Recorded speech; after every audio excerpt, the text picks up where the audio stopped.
All right. So what if I told you that Matthew Stafford is just having his way in joint practices, versus the Raiders? What would you think of that? Because that's what's happening.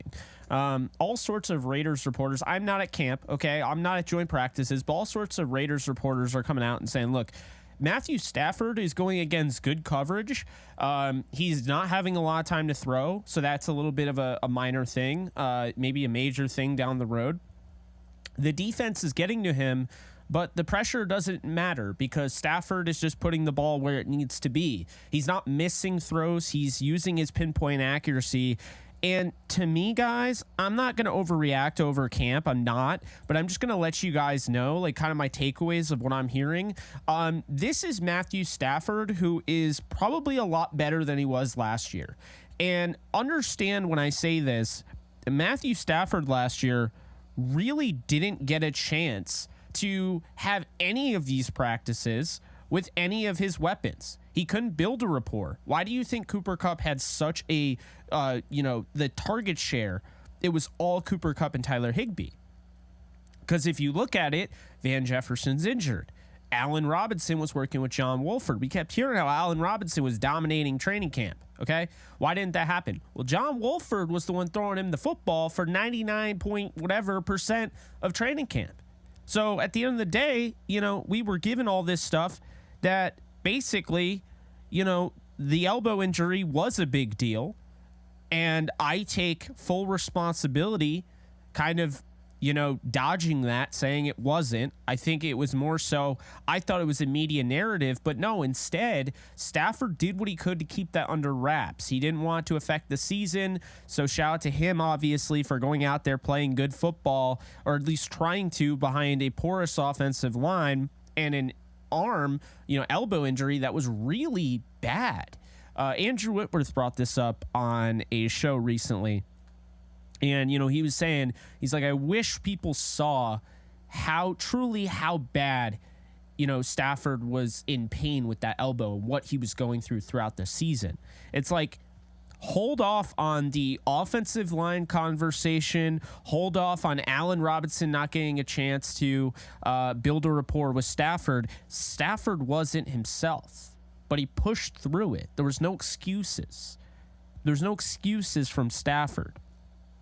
And so that's the first thing I wanted to bring up, because I don't want to overdo it with camp, but we already know who Matthew Stafford is as a quarterback. We know who he is, how good of a quarterback he is.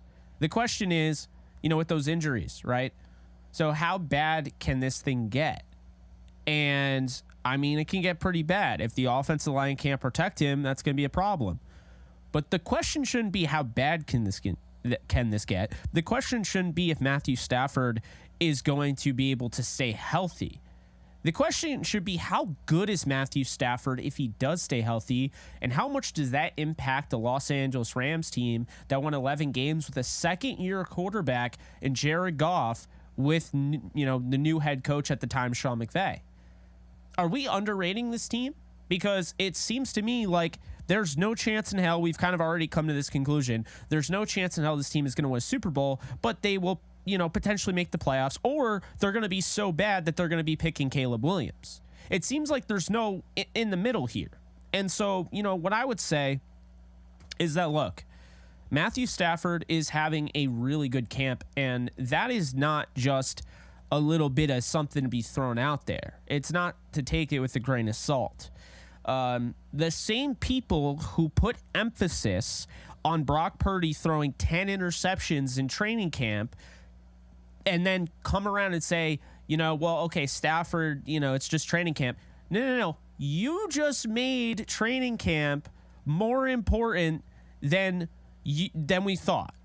Because if you come out and you say, oh, this guy killed it in preseason, he was killing it, Stetson Bennett was great, and then you go and you badger somebody, for Aiden O'Connell, and he goes off against the 49ers, and you're like, yeah, Aiden O'Connell, it's just preseason. You can't have it both ways. Because what you just did is you just basically justified that it's not just preseason, it's not just training camp, it's part of your argument, so you validated that all in one fell swoop. So that's what I'm getting at with Stafford, is that I see people who, oh, this, and this, but then when Stafford does something, it's just training camp. No. Doesn't work that way. You can't have it both ways. So here's the thing. You take it with a grain of salt, fine. But Stafford is putting footballs where they cannot be stopped. He is unstoppable right now in joint practices against the Raiders. He is not going to play in the preseason. So we can't be like, oh, let's just wait for the games. We can, however, take this for what it is and say, maybe Stafford is only 35 years old and he's not about to retire. Maybe Stafford might actually still be him. I mean, it wasn't that long ago he won the Super Bowl. And let's be honest here, when he was on that Rams team, that first year he was hurt. Don't you remember that report that came out? He's like 65% healthy. I wish I could find it. I'll look for it throughout the show when I'm answering questions. But I remember the first year when he won the Super Bowl with the Rams. It was Matthew Stafford is 65%. It came out right around like week 11, week 12. I think it was during the no-win November. And they're like, I don't know. Stafford, 65% healthy. I'm out on him. And I think it was right before the Titans game. And then the Titans game they lose. And everyone's out on Stafford. Everyone's out on the Rams. Yada, yada, yada. They win the Super Bowl. The second year with Stafford, he was actually hurt again. And he had an elbow issue. And it was worse than any of us thought because it was kept under wraps because Stafford doesn't want to make excuses. So basically what happens is that he doesn't make the excuses. He goes out and he just plays. And what does he play with? He's playing with an Allen Robinson wide receiver piece that could have been huge if he had a chance to actually, build some sort of rapport with him before the season. He did not. He was thrown into the fire week 1, throwing to a wide receiver who he had no experience throwing to in camp. That's why Cooper Kupp and Tyler Higbee were the beneficiaries of Matthew Stafford passes. So the reason I bring this up is because I understand it is joint training camp, okay? Joint practices, whatever. But you can't discredit what is happening here, what we're seeing. The fact of the matter is that if Matthew Stafford is doing this to the Raiders defense, and we can say what we will about the Raiders defense, but their pass rush is really good. The fact that Stafford is feeling great, he's not only saying he feels great and he's in the best shape he's been in quite some time, but now he's showing it. So at some point or another, you have to buy it for what it is. And right now, Matthew Stafford going into the NFL season is as healthy as he has been since he's been in Detroit. He's been hurt the entire time with the Rams. And this is the important factor here. Because if you get a healthy Matthew Stafford, he might be able to escape a bad pocket. Last year, he was banged up. It wasn't easy for him to get out of harm's way. And honestly, even if you put Jalen Hurts behind last year's offensive line, he's still going to get hurt. He's not going to end up doing much. There was no time to throw. So honestly, you look at the offensive line, you're like, okay, on the flip side of the joint practices, no pun intended, says Fish. I love that. You look at the joint practices on the flip side, and let's just be fair here. If we're going to, give Stafford credit, let's look at the bad here. The bad is that the Rams offensive line does not look great. They're getting dominated, according to Raiders reporters. Now, you could say there's bias, but I don't think there is. Because the guys who are there are not fanalists. The guys who are there are true, they're media. The only people who can be at those joint practices are registered media. Now, that's not me knocking fanalists or anything like that, but the point is, it's not just fans tweeting. So, what I'll say is this.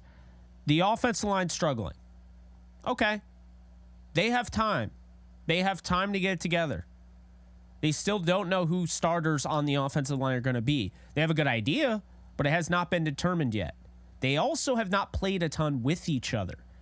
And when you had Noteboom coming in at right guard, now all of a sudden Ankram's coming off the field.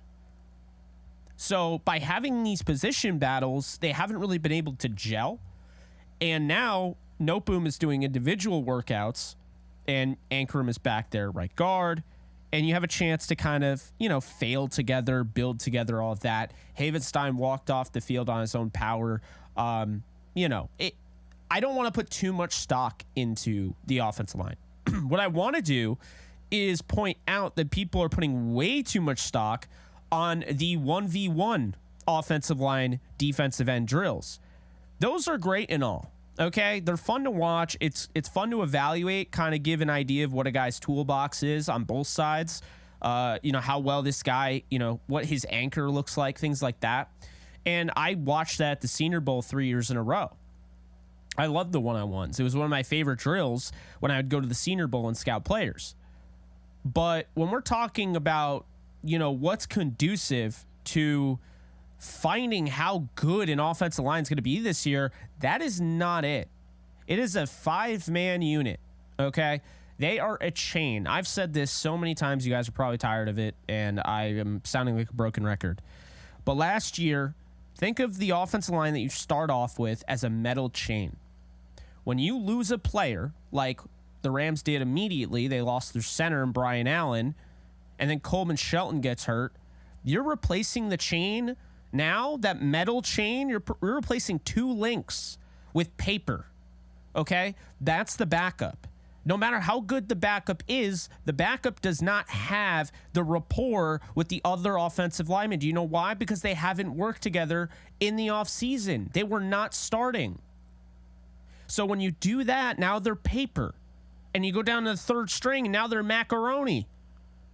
The point I'm making here is that an offensive line to be really good, to be the best they can be, is have all 5 healthy at the same time so they can build a rapport, they can gel together, they get better as the season goes on. So, and I'm going to get to questions in a sec here. This is just kind of my opening statement I always have to have for JE Live. Appreciate you guys being in here, by the way. Love you guys showing out. But yeah, I think it is important here to realize the offensive line still has not worked together like their starting unit. There's been guys in, there's been guys out. It's hard to justify that, okay? And 1v1s is not going to be the best way to figure out who has a good offensive line. I can tell you that much right now. Another thing I want to throw out here, Tutu Atwell getting some props from McVay, saying he's playing big, which you'd like to see. A 5'9", $170 will give him. Wide receiver playing big. You like to see that. He's locked in as the wide receiver 3. And I think there's a chance all 3 of these receivers go over 1,000 yards. But by saying there's a chance does not mean I'm saying they 100% are going to do it. I'm saying it's possible. Another guy I want to throw out is Brycen Hopkins, who, as mentioned in the comments section earlier, I already lost it, but I will find it when we go through the comments. Brycen Hopkins is having a good camp according to Sean McVay. He's having a really good camp. That's good. He hasn't played in preseason. They held him out. That's a good sign. I was a big fan of his. Interviewed him at the Senior Bowl. He's my #1 tight end in that draft class. Very much like he told me, at the Senior Bowl, he told me that the Rams envisioned him in a tandem with him and Tyler Higbee. And that was back when, Gerald Everett was there. So when he told me that, I was like, I don't know, man. There might be something here. Now, Hopkins hasn't been what they expected, but this is also a guy where if he didn't step up the way he did, the Rams are not Super Bowl champions in the 2021-2022 season. And that's the thing that we have to realize here is that his production was really imperative for them to win that game. He made some clutch catches. You cannot forget what he did in that Super Bowl because they do not win without him. As crazy as that might sound to believe, they do not win without Brycen Hopkins. So I'm going to go back to another thing here, and that is Trey Tomlinson, okay? Trey Tomlinson, 6th-round pick when he was selected. Alexis and I couldn't believe he was there in the 6th round, couldn't believe he was going to be a Ram. Hell of a pick, A-plus pick to get a guy who was named the cornerback. He got the Cornerback of the Year award that goes to the best cornerback in college football and fell to the 6th round because of his height. Well, myself included here, so I take full responsibility, on this side as well. We all kind of put him in that, pre-existing pod of he's a slot guy, he's going to play nickel, and he's going to be a demon in between the numbers. What we failed to realize is that his boundary corner ability is actually going to translate. And it is translating. As a matter of fact, he was going up against Davante Adams yesterday and was actually, for the most part, holding his own on the outside, not in the slot. I mean, can you imagine this Rams defense if all of a sudden you have guys like Jacoby Durant who build off of last year? You have Ahkello Witherspoon, who's shown you in the past he can be a really good starting corner, stays healthy. You have Trey Tomlinson, who comes in as a 6th-round pick, and all of a sudden he's just killing it, and he's starting on the outside. And then you have John Johnson, Jordan Fuller, Russ East, who, by the way, didn't even play in preseason because they really like him that much, and Quentin Lake. And it's like, that's the thing to me. Let's see. I'm going to ban you. Yeah, you're banned. Dude's trying to put the N-word in my chat. No place for that. Sorry. Get the hell out of here. Anyway, you know, you're telling me that all those guys, you have Aaron Donald, you have Agent Zero, I keep calling him Byron Young, right? If he ends up being something, this is why, going back to what I've been saying, this is why I've been saying this. The Rams defense appears to be quote unquote trash. It appears to be quote unquote bad, but at the end of the day, when you really think about it, it's just what I've been telling you guys. It's unproven, and that's okay. It's unproven. Oh, what a miracle, guys, that we just don't know what a bunch of rookies are going to be. It's kind of crazy when you think about it like that. It's almost like if you draft 14 rookies and 7 of them pan out and you get a 50% hit rate, that this team's actually going to be pretty good. But the problem is, normally this stuff is, you know, it's painted as if, yeah, they're not going to be that good. They're trash. Like, the unknown is not bad, okay? The known is bad or good because you know what it is. The unknown is just the unknown. A mystery box is just a mystery box. Once you open it, now you know if it's good or bad. To act like the mystery box is automatically bad, to act like somebody that you've never watched before is automatically trash, just makes you sound ignorant. And yes, I'm not talking about just fans. I mean, there are actual media personalities that are out there saying this offense is going to be decent and the defense is going to be trash. The same people that say that they won with a super team, which is the most ridiculous narrative ever, because they actually took a guy who had been 2 years into retirement in Eric Weddle and started him at the last line of defense position in safety. Can you imagine that? You're playing in the Super Bowl and you have a guy who just came out of retirement after 2 years and he's played, what, 3 games? Yeah. Here's your job, Eric Weddle. You're going to have to be the last line of defense.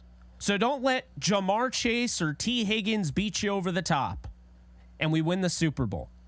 But you want to tell me that is a super team?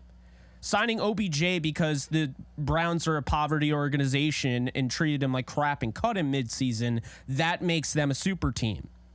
Trading a 2nd and a 3rd rounder for Von Miller, who wasn't even playing, makes them a super team. But let's ignore the Robert Woods tearing his ACL, Deshaun Jackson asking out after they went 8-0 or whatever because of lack of targets. Let's ignore all of that. Let's ignore the fact that Andrew Whitworth didn't even play in the NFC title game. Okay? Let's ignore that stuff. Let's ignore the injuries. That doesn't fit our narrative. Because that's essentially what they continue to do, is that they're, they're bad. They're going to be bad. They're going to be bad. I am so tired of hearing how they're going to be bad. They're going to be bad until they're not bad.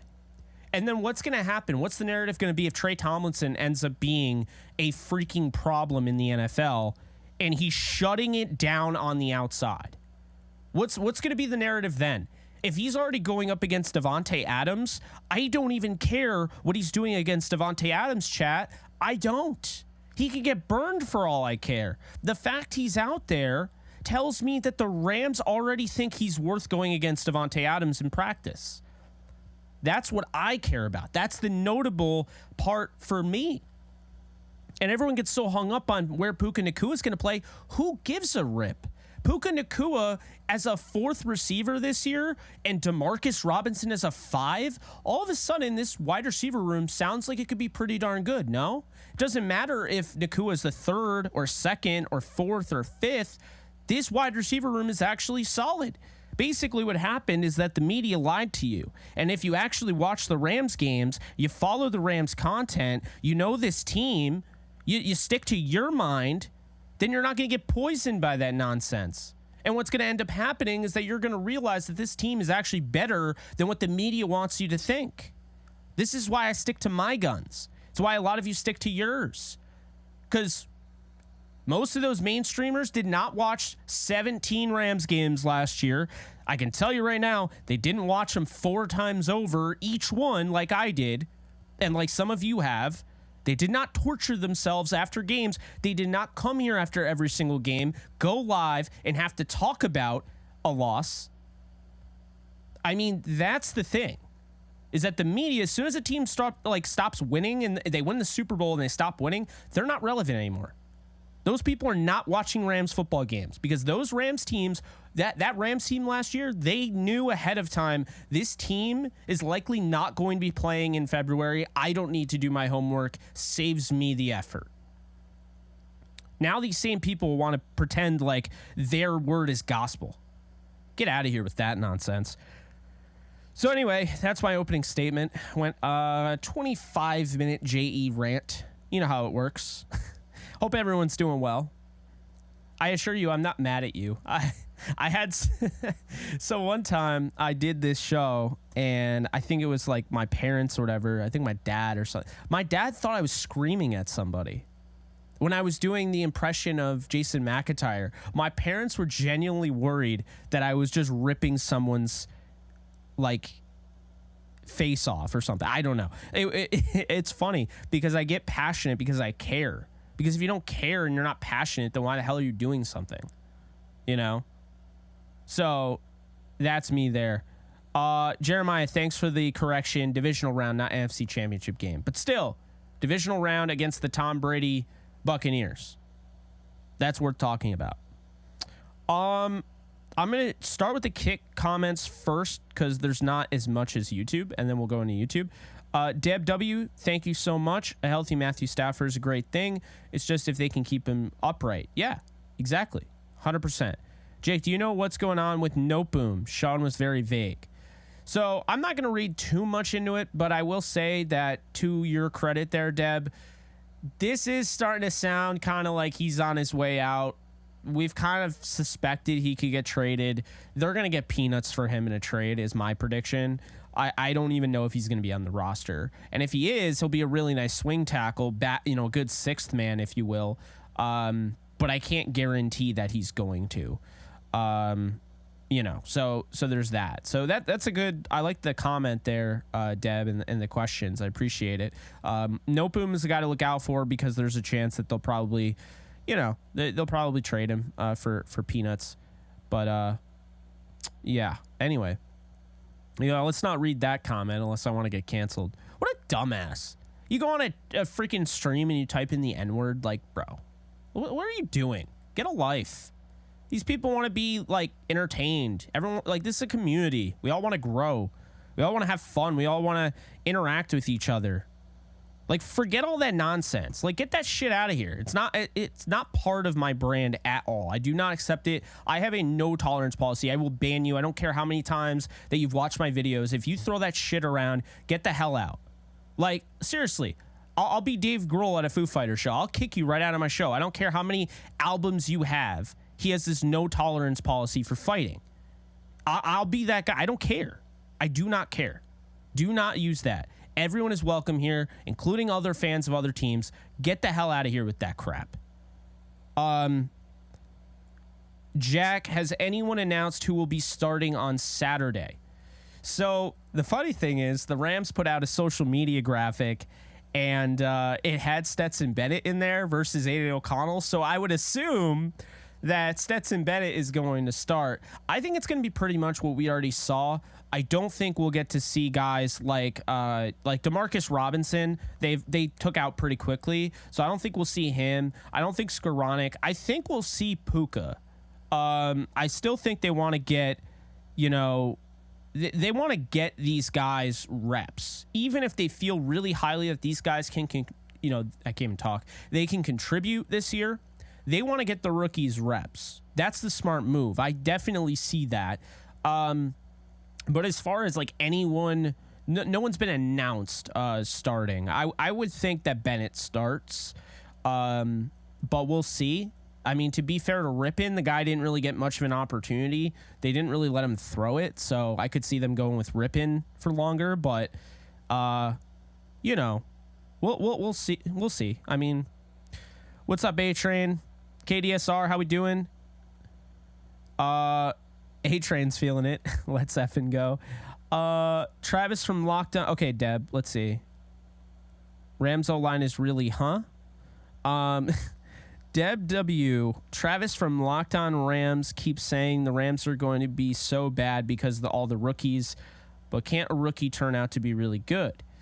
This is my issue. And I'm not trying to drag Travis because he covers the same team I do, and I'm not that guy. I will just say this. It goes back to what I was saying.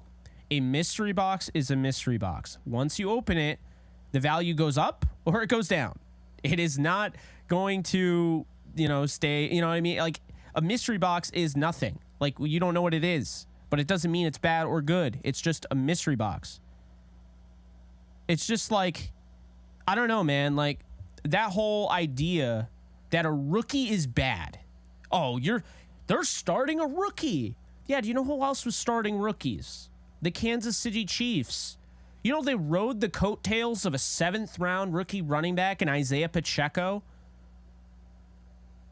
They drafted a 1st-round running back on this very team in Clyde Edwards-Helaire, and I don't even think he saw a snap in the Super Bowl.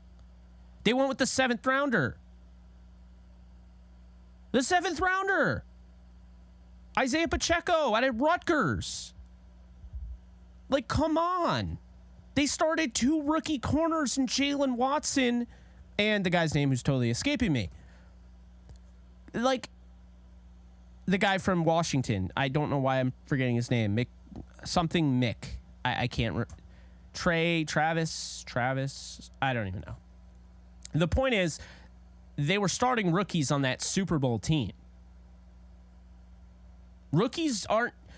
Everyone looks at rookies as a negative, a lack of depth. This, that. Thank you so much, Taj. Trent McDuffie. Good Lord, my mind is fried. But Trent McDuffie, okay? Trent McDuffie and Jalen Watson. Watson was a late-round pick, and Trent McDuffie was a top pick. But the point I'm making here, and again, to your point, Deb, is like, that's just negative. That's just being negative. Why be negative? Come on. Again, it's not a dig at Travis. It's in general, because there are a lot of people that are like this. Oh, man, the Rams are trash. Look at this team on paper. Yeah, I mean, if you look at the team on paper, personally, I look at the team on paper, and I'm like, I think this team could be pretty decent. But at the same time, it's like, Trey Tomlinson, I was wrong about, and I was so high on him. But I was wrong about him just being a slot guy. If he could play on the outside, then he's starting over Darion Kendrick, and I believe he is starting over Darion Kendrick. I think that's going to be the big thing here.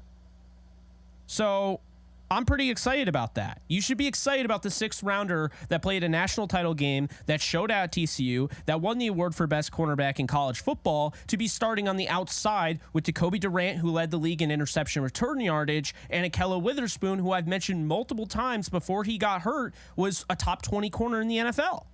That's a good secondary. That's not even including how much depth they have in the safety room, which is the most I've seen them have. They got John Johnson, Jordan Fuller, Russ Yeast, Quentin Lake, and Jason Taylor II. That's not including what Tanner Ingle is showing out in camp, what Tanner Ingle is doing in the preseason. I mean, like, okay, yeah, they're young. They're like, we don't know. We don't know. We do not know. That does not mean they're bad. I'm very curious to know if the people who think that the Rams are bad because we don't know about them, did they think Sean McVay was going to be bad? Because I never thought Sean McVay was going to be bad. That was my guy. I wanted the Rams to fire Fisher mid-season and hire Sean McVay. That's not even possible. Washington would have been able to block that in 2 seconds, but that's what I wanted. And it's not that I wanted Fisher's job gone, because I actually kind of like Jeff Fisher, but I knew he wasn't the right guy for the job, and I knew the best thing to do is go away, go against the grain, go with somebody different in a different direction. Don't hire Bill Cowher, don't hire John Gruden. Go with the 30-year-old. Make a choice, make a risk, take a risk, jump into the pool and see what's out there, man. And that's what they did, and they won a Super Bowl because of it, and they've been in 2 because of it. So, I mean, that's the thing. At one point or another, Sean McVay was a nobody. No one knew who Sean McVay was. And just the narratives around him were ridiculous. Oh, he's just a frat boy. No, he worked his tail off. You're just mad because of nepotism. Well, guess what? Sean McVay worked harder because of it. He's not some trust fund kid. Just because his grandfather was football royalty doesn't mean that he just lived off of his grandfather. This guy worked his tail off. If you don't believe me, go back and watch my reaction video when, I think it was the 4th episode or the 3rd episode of Behind the Grind. It's not as simple as that. So it goes back. It could be used on the rookies. It could be used on first-time head coaches that became 2-time Super Bowl appearing coaches and a Super Bowl winner, youngest head coach in the league. You can use it multiple times. The point is, just because you don't know somebody, just because they are unproven doesn't mean they are instantly bad or, dare I say, trash. Full stop.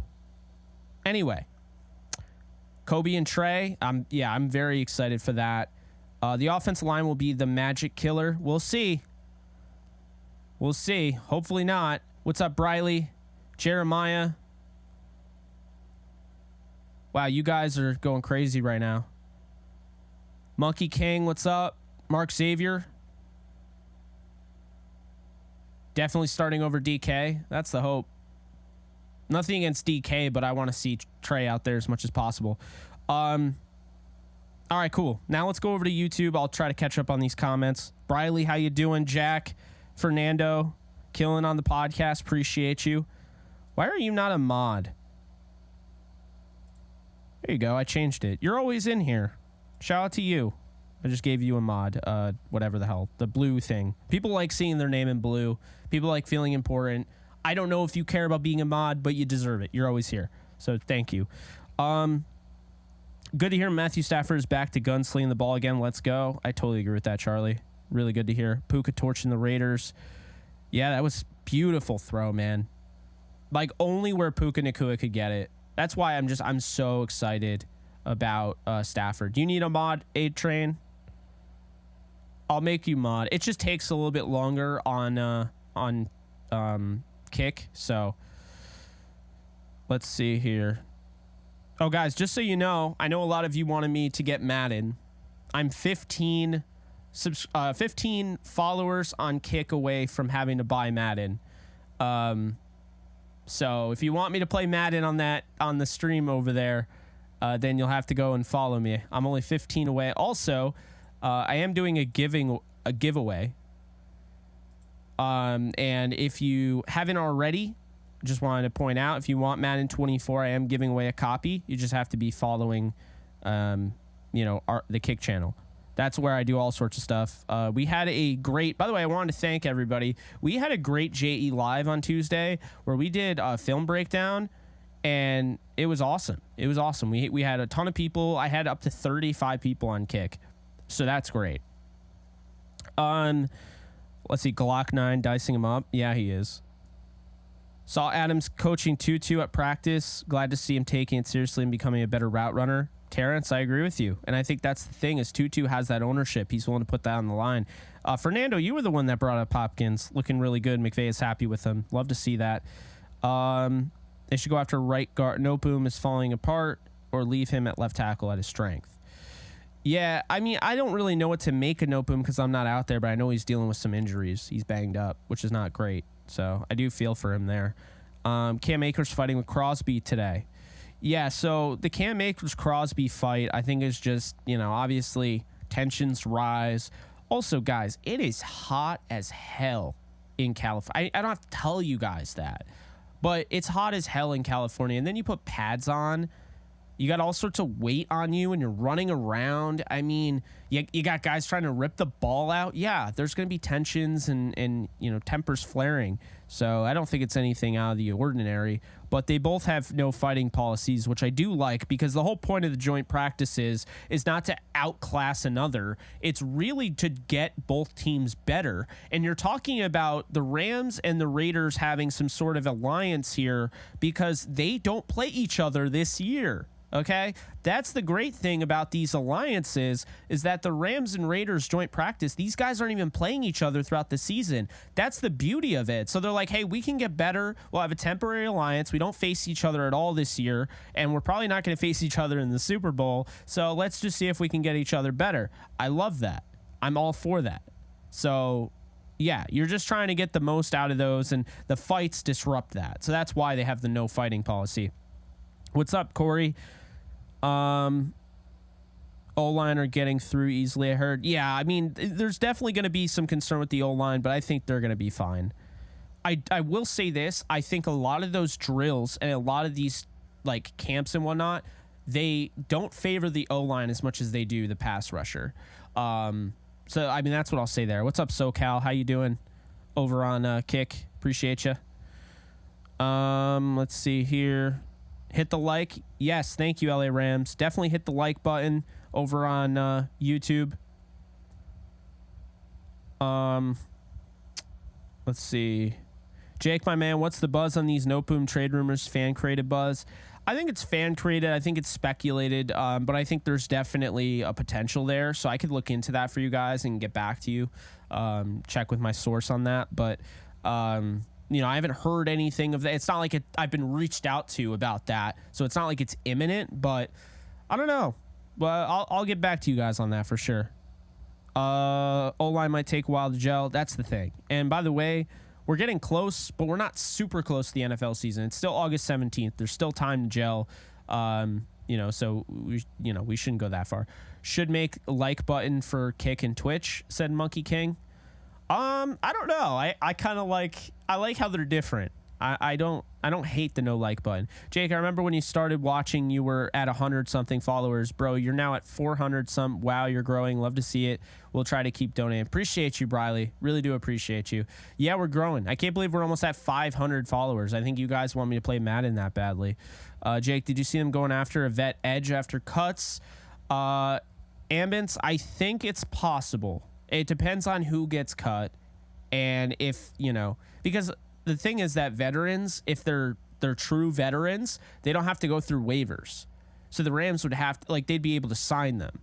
Waivers, it's going to be hard to get through teams like the Texans and the Bears, who have the higher priority on the waivers. Bruss concerns me. I don't know about him. I don't know. I think it's early. Guy deals with a season-ending injury last year. Wasn't expected to start this year. Good backup to have. He's going to take some time. Let him work it out. We know he's a tackle now, which is good. He can focus on being a tackle instead of a guard, which is his natural position. So, I don't know. Warhacks, thank you so much. Appreciate the follow. I don't know why, but I didn't get a notification on that. So I guess I'll just continue to follow that. I don't know. It's a little weird that I didn't get a notification on that. Yeah. Oh, I had kick alerts off because last time I was having all sorts of issues. That's probably why. Jake, Noteboom is sliding down the depth chart. He's hurt again. That's his issue his entire career. I'd settle that guy. Mediocre. He can stay. Yeah. Fernando, I agree with you. It's a shame, but a lot of injury issues with Noteboom for sure. I agree with you, Jake. Time to name the starting five now, so they have to. Yeah, exactly. You have to figure it out and just let them gel. You can't have guys coming in and out, and I think that's what they're doing. I think they're letting them gel. I think right now they're kind of low-key telling us Noteboom didn't make the starting five. At least that's what I'll say. Warhacks, appreciate you. Welcome. Nice to see you on Kick. Are you going live tomorrow? If so, I will be there. I go live every night as long as I'm not out of town, so I'll be live tomorrow, yeah. Maybe a little bit later, but you're such a W. Appreciate you. Appreciate you, monkey. Jake, you're always so optimistic about every player. One day, you will just flat out say the player sucks. I don't think so. Because what I see is a guy that's trying to chase his dream. A lot of these players put in a lot of work, and you have to understand they are the upper echelon of football players in the world, okay? So if you get to the NFL, it's an accomplishment. To say somebody is trash is discrediting everything that they are, everything they've put, all the just the countless hours of preparation and the sacrifices that they've made. And these guys make a ton of sacrifices. I mean, just talking with Kyle Sloter, who's a buddy of mine, who's been in the NFL, he's played with multiple teams, he's been in the USFL, he's been in the XFL.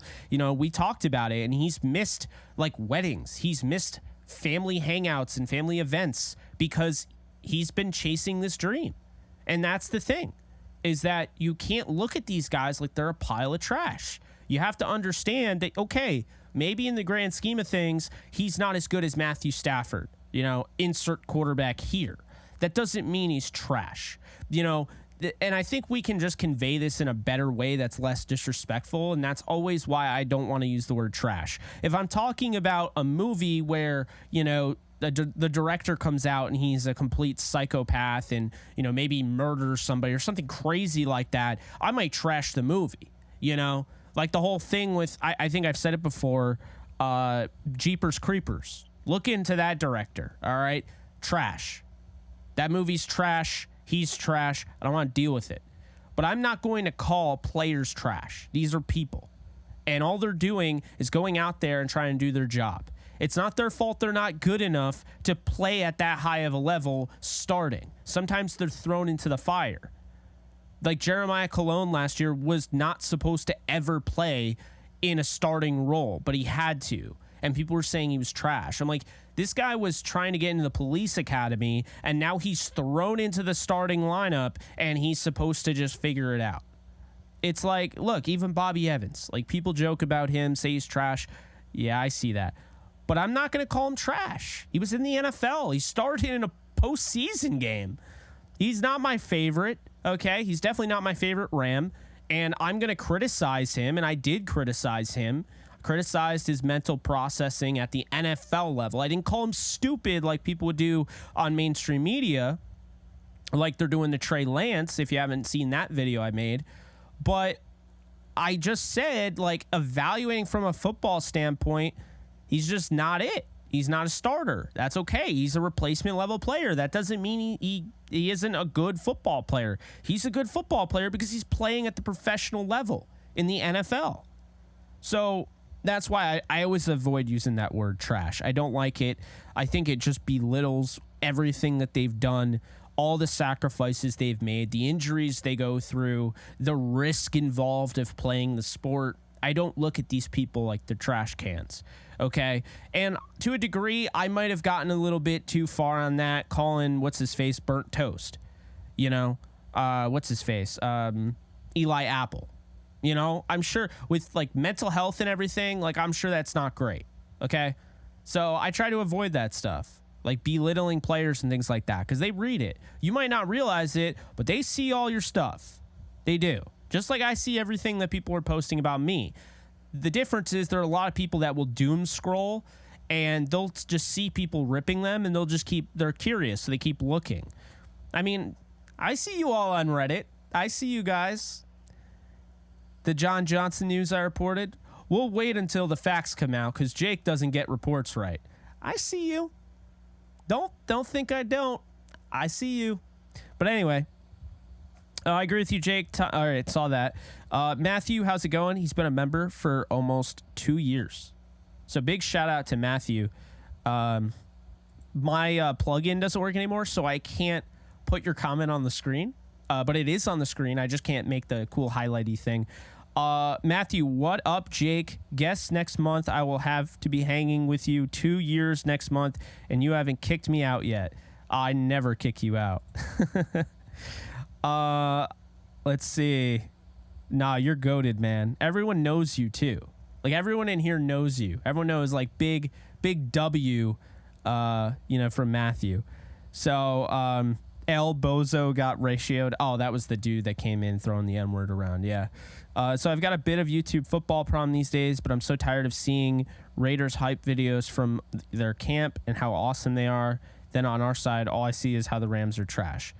Yeah, that's pretty much what you're going to see, what you're going to expect. I think they're an easy target because everyone saw they got rid of Ramsey and Bobby Wagner and Leonard Floyd, and it doesn't take a lot of work to just criticize a team that was just 5-12.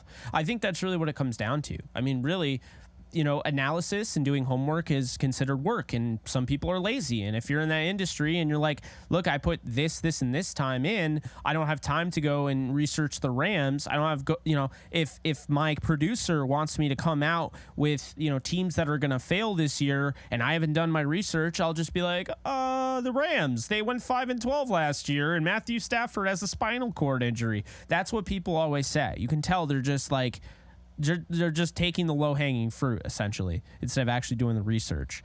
It's why actually a lot of these draft nicks get things wrong, because they'll just take the low-hanging fruit, and then if you get wrong, so say you're wrong about a player, like I say I'm wrong about Trey Lance, say he never ends up doing anything. Now it's the I told you so.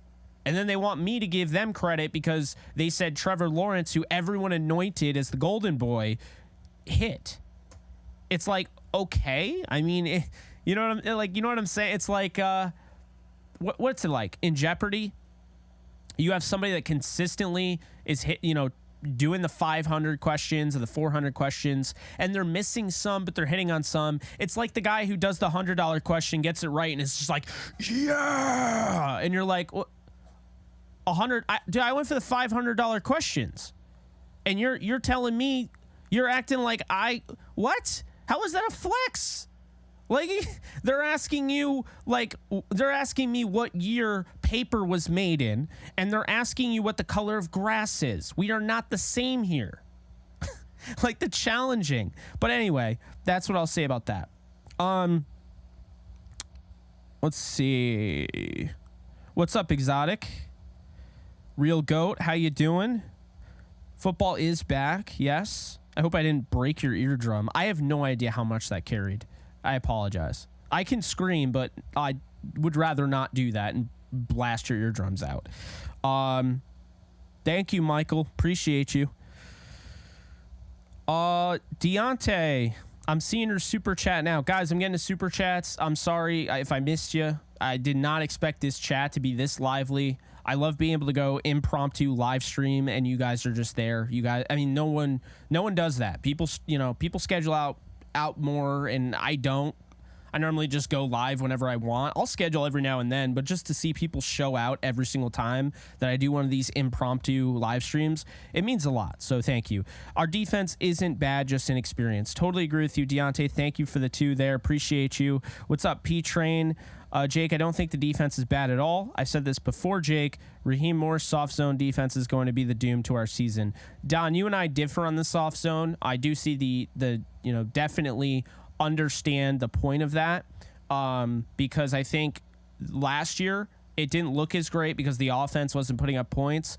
But if you're holding teams to field goals and your team is scoring points at will, like what I think this team can do, the soft zone is perfect. It's not perfect when your offense isn't putting points on the board, and that's really what we saw last year. It's like the levee eventually breaks because you can't have your defense on the field constantly when your offense is 3 and outing every 2 seconds, not putting up points on the board. Then eventually that levee breaks and those 3s become 7s. That's what happens. CMDR Carney, get him, Jake. Yeah. Yeah, Daniel, thank you for the correction. Jeremiah corrected me as well. I get him kind of confused when I'm going off on a tangent there, but you get the point, is that he missed a playoff game, but people want to say that they're a super team and didn't deal with injuries, and everything was perfect and whatever. Let's see. Thumbs up, guys. Yes, be sure to hit the like button, thumbs up button, whatever button you call it. You just swipe up on the chat if you're in the chat right now on YouTube, and it should unlock the ability to hit the thumbs up. It really does help me out, guys. Let's see here. Tempering my expectation, but believe we are gonna surprise some teams. I think so as well. Get this stream to 100 likes, people. That's the goal. That's the goal. Let's see here. No one loves haters. Get the hell out of here, haters. Jake out here handing the L's. You got to, man. You got to. All right, let's get them likes up, says Nolan. What's up, Nolan? I love the excited JE going off. Tell him, Jake. I try. What's up, Mr. Scampers? How we doing? Appreciate you being here. You pray Tomlinson starts, Don. I'm with you. And it's nothing against Kendrick. I just think Tomlinson is that guy. He's the opposite. He's the opposite of that meme. You're not that guy, pal. You're not that guy. No. Tomlinson is that guy. Tomlinson is that guy. CMDR Carney, thank you so much for the 5. Appreciate you. That's awesome. Love to see it. Kendrick is him. Oh, so you like Kendrick. Okay. It feels like it's we go back and forth. There are people that like Kendrick, there are people that don't. Jake, are you coming out to training camp when Cronky World is built? War Hacks, that is a good question. I don't know for sure. We'll see. Maybe at some point. I don't think I'm going to be living out in LA anytime soon. I really like it in New York. I've refound my love for my area. And I was this close away from moving to LA. So I like it here. You know, I can pretty much do my work here, you know, from the comfort of my own home and, you know, work from home and things like that because I'm a content creator. But it doesn't hurt to go on trips, and I'll definitely try to go to a trip to SoFi and, you know, maybe training camp. We'll see. We'll see what ends up happening. I'd love to, though. I'd love to meet all you guys. Some of you I have. We had, you know, a good time meeting. I think the last time was 2019. I did. Some of you I've not met. And you have appeared since I have been in LA, and I appreciate you, and we will try to meet. I promise you that. I wonder if I did a meet and greet, how well that would go. Because I'm not trying to start like World War III riots and give out PS5s like Kai Cenat in Central Park, New York, or wherever. But it'd be nice to meet people. I also don't want to come off like I'm full of myself. But at the same time, I get it all the time. People are like, hey, like, would it be cool if like we met sometime? I'd be like, yeah, like I'm pretty down to earth, like low key, like we could absolutely meet. But I'm wondering if it makes sense to just go to like an RWO, you know, tailgate or something like that and just kind of meet there. You know, because I mean, not saying that Kai Cenat did anything wrong, by the way. I just don't think he realized all those people were going to show up. You know, he kind of underrated himself. I don't want that to happen. Where I get kicked out because of that or something, but I don't think people would go like nuts for me. I don't think I would have riots or anything like that. So I think we're good, but I don't know. You never know.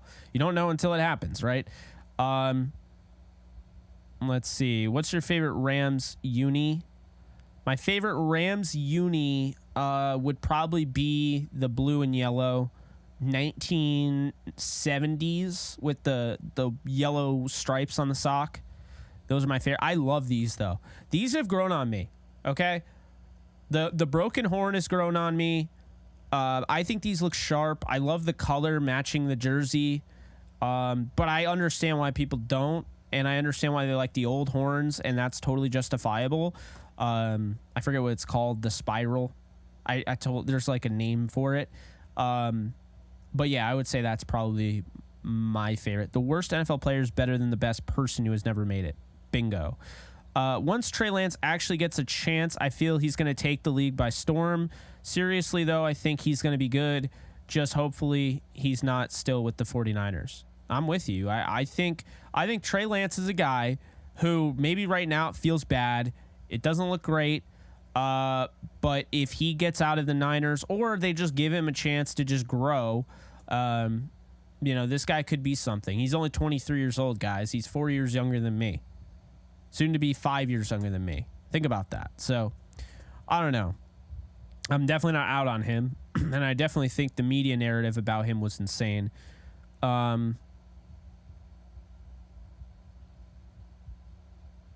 Yeah, Jeremiah, it's so true. There were people that got mad at me liking him or whatever. Briley, how tall are you? I'm 5'8".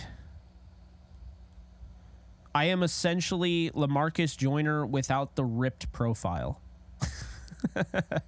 So if you ever see me in person, that's what I look like. Although I don't know, I might weigh more than LaMarcus Joyner, but he was more ripped. He had more of an athletic profile. He was an athlete, so there's that.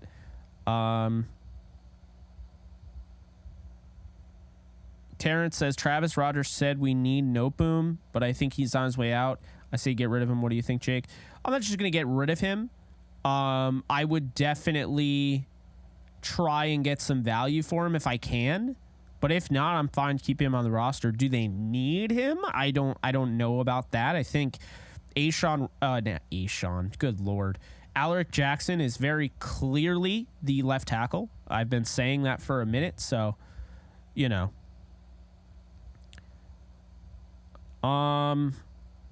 Let's see. Jake, you worried about the run defense? I mean, the run defense should definitely improve, I would say, in preseason, but it has no bearing on the Rams' starting run defense. No, I'm not entirely worried.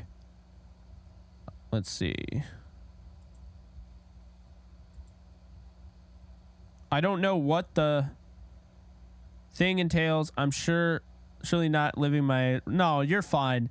Mr. Scampers, all that really is just me acknowledging that you show up a lot. And if anybody wants the, the mod, just let me know.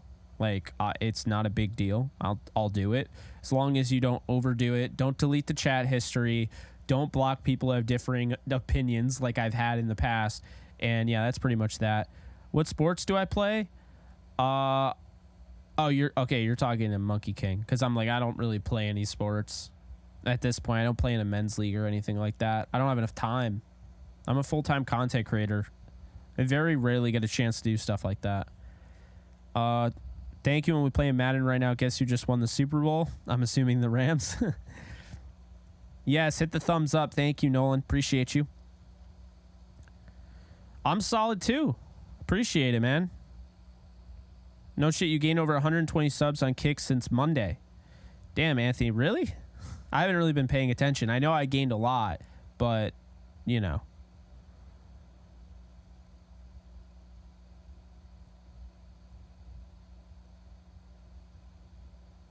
Let's see here. Jake, I remember when I started watching you, you were at 100-something followers. Now you're at 400-something. You're growing. Love to see it. I will try to keep it. Appreciate it, Briley. Matthew, thank you for the 10. Really appreciate you. At the end of your last stream, I gifted 5 memberships, then you went off. Hopefully it went through and people got them. Yes, thank you for reminding me. I meant to thank you, but I literally had just gotten off, and so I got a notification and it glitched. What's up, Reek? How you doing? So it glitched to all hell, and I am pretty sure I got them. Actually, I definitely got them, but it wouldn't. I had just gone offline, so I wasn't able to tell you. And I think I chatted, and they said that I was offline. So I was like, damn it. So, yeah, thank you so much. That meant a lot, Matthew.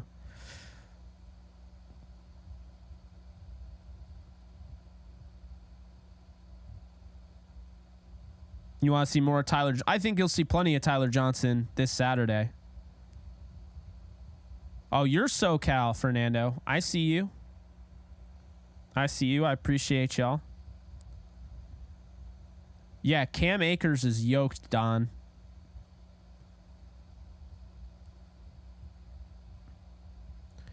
I only create a Kick account to watch your streams, JE. Hey, I appreciate that, Carney. I appreciate that.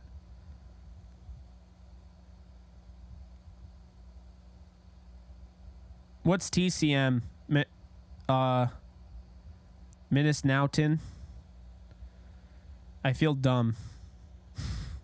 I'm trying to think, what the hell is TCM?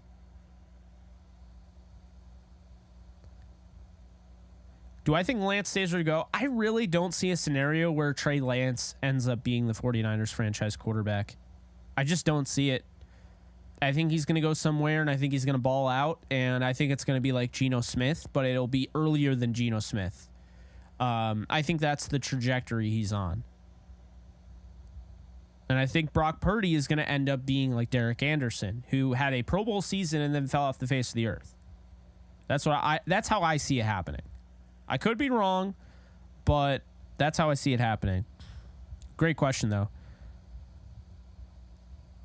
Is Hunter Long getting cut? I'm going to be honest. I don't think he makes the team. It's too hard right now. We have thought this whole offseason, I've talked about this, like, okay, there are 40 rookies. It's going to be really hard to make the team, crack the roster, yada, yada, yada. But really what ended up happening was that, like, these 40, the 40 rookies is going to be easy to get spots on this roster. That's what I meant to say. But what we found is going to be harder. This team was pretty much sold from the get-go. Like, we know who their 22 are.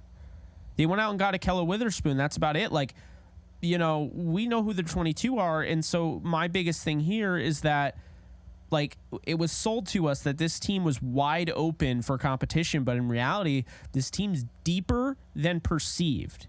And I think it's going to be hard for, you know, guys to make this roster.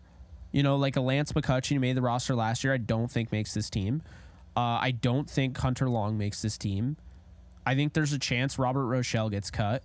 It's not going to be an easy roster to make like initially advertised that it was.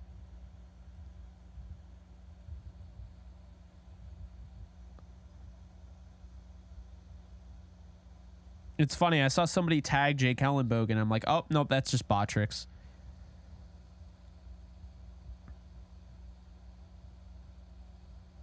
Agreed, Scampers. Agreed. Agreed on that.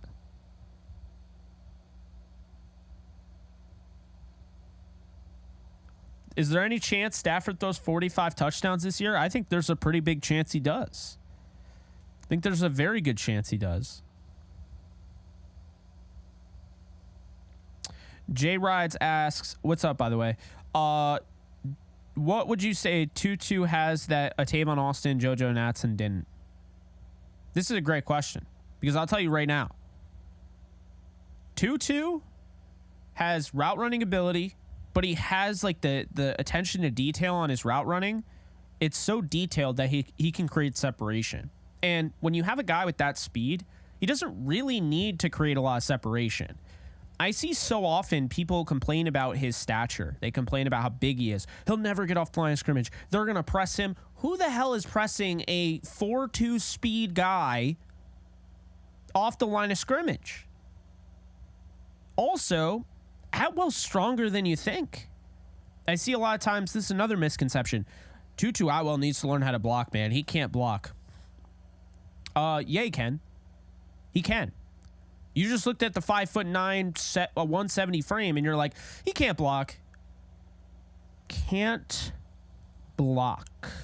I'll put that in my script. Like, you didn't watch him at Louisville. I can tell people who didn't watch him at Louisville just by the way they talk about him. You know, Tutu Atwell, attention to detail, route runner, precise route runner, guy that goes up and high points the football. Why is the 5'9" guy high pointing the football better than Josh Reynolds did with the Rams when he was 6'3"? Explain that to me. Why would I be more likely to complete a pass to a 5'9" Tutu Atwell that weighs $170? I'd be more likely to complete a pass throwing a jump ball to him than I would when Josh Reynolds was on the Rams at 6'3". Why is that? Explain that to me. If Tutu Atwell is just this gadget guy, then how is he able to go up and high point the football like that? How? That's the thing. See, I love Tavon. I met Tavon. Tavon's one of the nicest players that I've ever met. Tavon Austin and Tutu Atwell are completely different. Essentially, Tutu Atwell is like Marquise Brown. I'm going to continue to hit you guys over the head with that comparison because that's the comparison. And can he be better than Marquise Brown? You bet your ass he can. But that's who he is. And I'd say this. He's closer to Marquise Brown and he's closer to Tyreek Hill than he is JoJo Natson and Tavon Austin. That's Tutu Atwell. It's why I continue to push the narrative that this guy isn't just a guy. Like, I watched him at Louisville. I watched him get the ball thrown by Malik Cunningham. With all due respect, Malik Cunningham is not getting the ball thrown by Bryce Young. He's not getting the ball thrown by CJ Stroud. He's not getting it thrown by Jalen Daniels. He's not getting it thrown by Caleb Williams. That was an underthrown ball more often than not, and Tutu Atwell showed the ability to come back to the ball and make a play on it.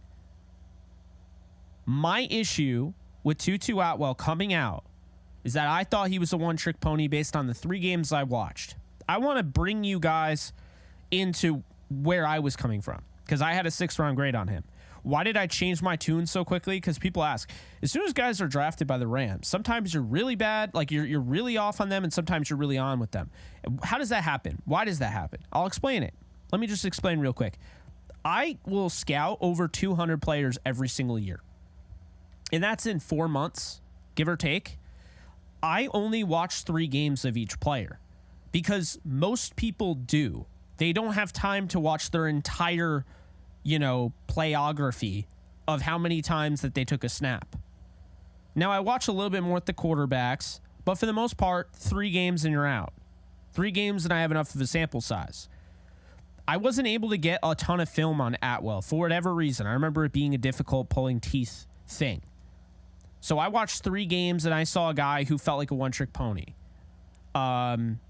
Then, after he was drafted by the Rams, I was able to find more film, and I reached out about more film. And what I found is that I had it all wrong. In those 3 games, those were probably the worst 3 games that I ever looked at for Tutu Atwell. Because afterwards, I watched 9 more, and I was like, wait a minute. Okay, this guy's going up and high-pointing the football at 5'9". He's running routes. He's a natural hands catcher. Like, this isn't a one-trick pony. This isn't a gadget guy. He wasn't this dominant returner like Tavon Austin. That's not him. He didn't return that much in college.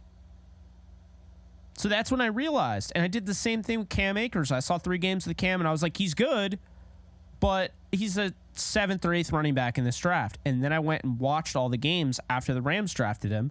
I watched 13 or whatever games, and I'm like, this guy's constantly getting hit in the backfield, and he's making things happen. He's creating yards that aren't there. The biggest issue with Cam Akers was reading, like the quick reads he had to make as a running back, the cutback lanes. He would miss some things, but for the most part, that's why I got on his train. And then I got off his train a little bit too early, again, admitting my mistakes. Someone told me on Twitter that I don't admit myself when I'm wrong, which is why I'm continuing to side with Trey Lance, because I can't admit that I'm wrong. When, what am I doing right now, guys? I'm admitting that I'm wrong, but Cam Akers, we just saw this is somebody that came back incredibly early from a torn Achilles, one of the most gruesome injuries that you can suffer as an athlete. And mentally, he wasn't there. And it took him a while to get going. And then when he did, he looked great. So I think it's very fair to, like with Cam Akers, with Tutu Atwell, like now these guys are getting playing time. It's very fair to expect them to take that next step. That's kind of where I'm at right now. Okay, let's see if I can catch up on these comments. Oh, never mind. I'm probably going to miss a comment or two because YouTube just totally... I hate when it refreshes the chat. It's like if you don't look at it long enough, it just... Phew. Jake called them out, LOL. Oh, I'll always call him out. I've heard Jake partially scream, "It's intense" with max volume on my headset. Yeah. And I'm not just screaming like a girl. Like, it's a metal scream. Like, let's just be honest here. I'm not doing weird girly screams or anything like that. Like, no. But yeah, exactly. Told you, Jake, I had Stetson as a late first round. He's impressing everyone but me. Steal of the draft, not named Ivan Pace Jr. Can you believe Ivan Pace Jr.? He didn't even get drafted, did he? But yeah, it's true. You were all over Stetson Bennett. I liked him. It's funny. I thought he was a meme.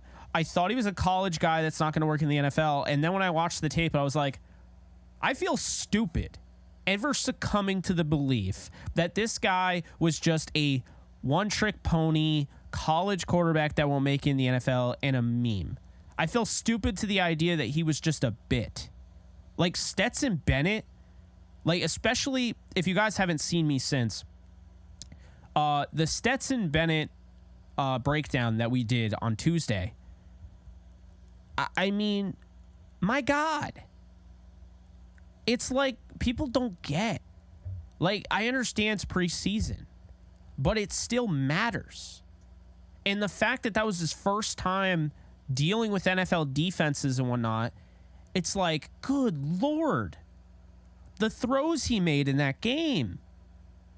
Like, don't just focus on the missed interception, which the first one, the missed interception, was that he didn't put enough air on it. He put too much air underneath it. He didn't put enough zip. And the second one was a bad decision. After that, he didn't make many bad decisions. Stetson Bennett had a hell of a preseason debut. Hell of a preseason debut. So, yeah. I'm in on Stetson. Does that mean I'm in on him being a starting quarterback, franchise quarterback? No. Does that mean I'm saying he's a bust? No. I'm in on seeing more of what he has to have. Because I'll tell you right now, his story isn't written just as much as Trey Lance's story isn't written. And it's like, I'm watching Stetson Bennett. I'm like,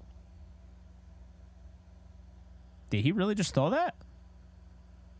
Like that far hash sideline throw, he really just put that where it needed to be? I don't know, man. There's no way to know until it happens. Just keep an eye on number 13, Stetson Bennett. Stetson Bennett V of the LA Rams. Just saying. Keep an eye on him. Stetson Bennett the 5th. We'll see what ends up happening. Darius, how's it going? Appreciate you, my guy. I think Puka is going to be really good too. The helmet, where can it be purchased officially? I got it on Amazon for like $120, but I got it 2 years ago, I think.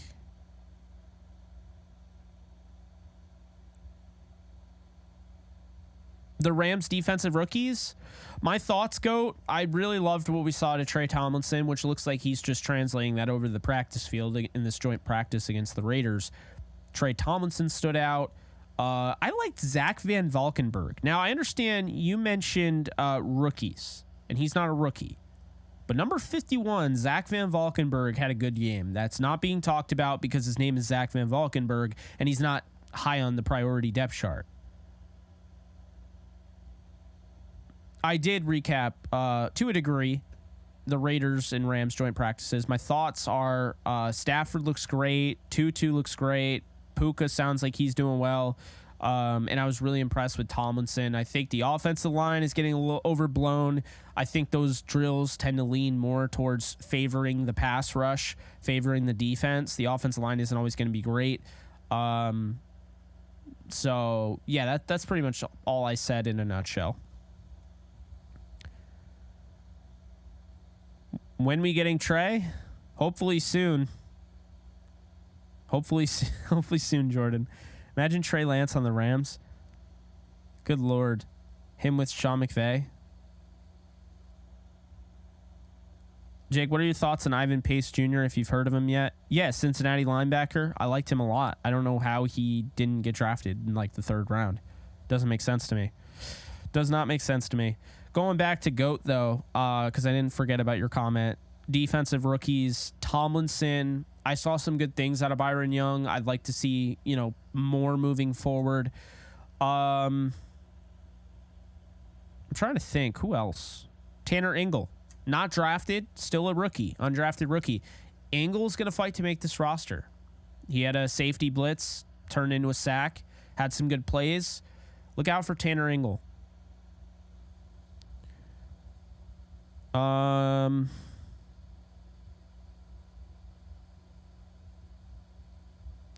I'll buy you a beer if I ever run into you, Jake. Appreciate it, Jack. I appreciate that. Jake is going to come to LA when the Rams sign to a Rams personnel reporter. It's coming. They listen to his podcast. We'll see. I don't think so, Fernando, but I like my role as the guy who just does his show from his, the comfort of his own home, and can go on the road, go to a Senior Bowl, go to a Super Bowl radio row, go to a training camp, go to a Rams game, and just network and meet you guys. That's what I like. This is the dream for me. It sounds crazy, but like if I was making like top money to just do this is all I would need. I'd still be wearing the same shirt, this same chain, this, the shorts I'm wearing right now, the head. Like I don't need anything crazy. Just like make me comfortable, and I'm doing this full time and I'm enjoying it. I'm good. I don't need Maseratis or anything like that. I don't. I do not. I barely use my car as it is. Anyway, let's see. Trey Lance, let's dance. Oh, man. Trey Lance can be an easy pickup. He can be traded for a bag of chips. Here's the thing, though. Why would the 49ers risk trading him to the Rams? Like, I don't. That's the thing. He would have to be, like, actually released for the Rams to get him. I agree with that, Exotic. Jake Ellenbogen. Ignore the haters, Jake. You do you. I didn't ignore him today. I probably should have. I clapped back a little bit on Twitter. You can see my Twitter account. I won't get too much into it. Jake, any chance you bring back the Eminem beach blonde hair? Oh my God. I cannot believe that you remember that. Yeah. Chat, how about that? You people that are new here. I went through a phase. I don't know, man. I don't know what I was thinking. I once bleached blonde my my hair would look like Eminem. I'm not even kidding. I did it. It was true. This actually happened. And it's funny because like the first time I ever bleached it, that bleach, like that color that I got, I couldn't find that same exact color again. So next time I bleached it, it was a little bit darker, and then that's when I just gave up on it. But yeah, I had super... And here's the thing. When you have blonde hair like that, doesn't go well with the studio lighting. So it was actually counterproductive for what I was trying to do. But yeah, I actually did bleach my hair blonde and had a ridiculously long beard that was almost red. So it looked ridiculous, dude. I'll never do that again. Don't worry. I'll never do that again.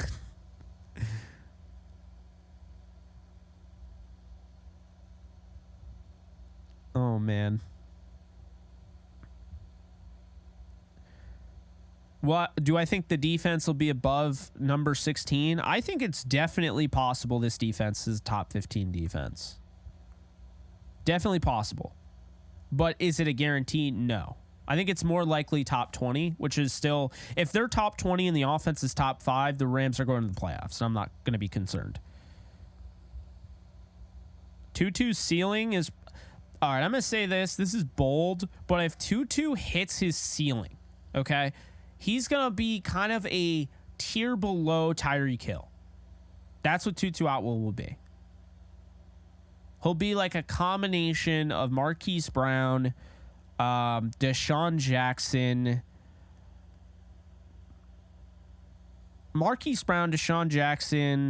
some Jamison Crowder in there, kind of mashed up all together, Terry McLaurin, and you have your receiver. That's what like Tutu Atwell would be.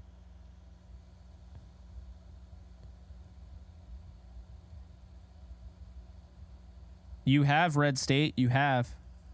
I've been on the Tutu train for the majority of the time. It was just when he was drafted, I thought he was drafted way too high is all. But I was pretty quick to start defending him. Appreciate you, Kendall. I see you. Got me on Kick and YouTube. I got a Kick account, but the format is kind of screwing with me. Y'all don't laugh. I'm the old guy in here. It's okay, Matthew. It's okay. I am laughing, though. But not, you just made me laugh. I mean, let's be honest here, okay? If you tell somebody not to laugh, doesn't it seem like they always laugh after you say that? I'm laughing right now, and no one told me not to laugh just now. It's just like even thinking about it. It's just like, don't laugh, but, and then that's the thing. Like my mom will be like, hey, I got this really bad news, but she said, don't laugh, but, and it's like, bro, you could tell me the worst thing possible, and now I'm gonna laugh because you just told me not to laugh. That's the way our like minds work. I don't know. Don't blame me. I don't know, man.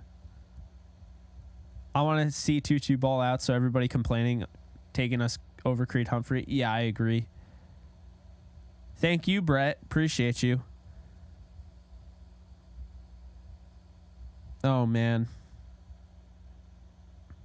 Van Valkenburg goes hard. I know. Isn't that name awesome?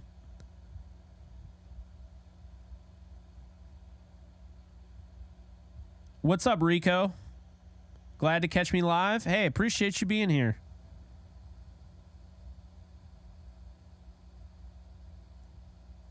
Sorry, Jordan. I'm now seeing for the 8th time. I already answered your question, but now I'm seeing for the 8th time. When are we going to trade for Lance? I don't know when it's going to happen. I think it's more likely that they'll get, if they get Trey, he'll have to have been cut. And I don't think that's possible. He's probably, if you want my honest opinion, the 49ers will trade him anywhere other than the Rams, I would say. And the Seattle Seahawks. They trade him to the Cardinals. Maybe. But they're not trading the Rams or Seahawks. There's no way. You're laughing right now, too. I'm not trying to be mean, but proceeds to say something mean. I hate that. Oh, I know. Old is only in the mind. Appreciate you, Exotic. Take care. Have a good one. I plan on coming to SoFi one day. Hopefully this year. We'll see. Cozy, do I think anybody is coming to the Rams before the season starts? I wouldn't rule out anybody coming. I mean, if we don't see drastic improvement with the pass rush, the plan, just, you know, if we don't see any of that throughout the preseason, I could see McVay being like, all right, you know what? Let's go out and get Robert Quinn, right? I could see that.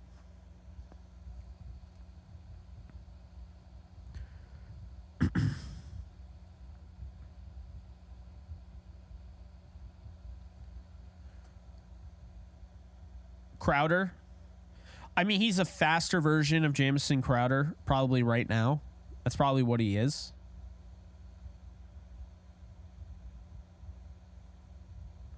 Don, I hear you. But you know what's funny? For whatever reason, we do not hear the backlash towards, you know, we don't hear the backlash towards Shanahan. We don't hear the backlash towards John Lynch. It's just all been on Trey Lance. The media has been saying. I saw Colin Cowherd today was like, yeah, you know, Trey Lance is just, he's the 75% of the league. He's just average. I mean, he's like, he doesn't work out. He might work out somewhere else, but Kyle's done this, and this, right? Like, he was like, Kyle got stuff out of Brock Purdy. He got Matt Schaub. He turned Matt Ryan into an MVP. So we know Kyle's not to blame. This is Trey Lance. And I'm like, that's BS, man. That's BS. Because if the roles were reversed, and again, if Sean McVay was dealing with Trey Lance, they were giving Sean McVay shit for Jared Goff, who had already been to a Super Bowl. Remember 2019? I know you remember 2019. Everybody and their mother was at Sean McVay's throat. Maybe he's not the guy we thought he was because he can't develop Jared Goff. Right after he had 2 seasons, Jared Goff had 2 seasons of looking like a future top 10 quarterback in the NFL. Like, what up? Why is that the case? So, I don't know, man. That's been the narrative. Guarantee we're going to be players in the waiver wire when teams announce cuts. Alex, I agree with you. I do think they'll be looking. Oh, Ethan Evans is him. Nolan, 100%. I watched one game of Ethan Evans, and I'm convinced that is our franchise punter. Okay, that's the franchise punter the rest of the way. Not worried about Ethan Evans in the slightest. But the question is, it's like, all right, what's the deal with the kicker, Tanner Brown? And apparently today he looked pretty good. So I don't know. He didn't miss much. That I like to hear that. I like to see that. That's a good thing. But I don't know what to make of it.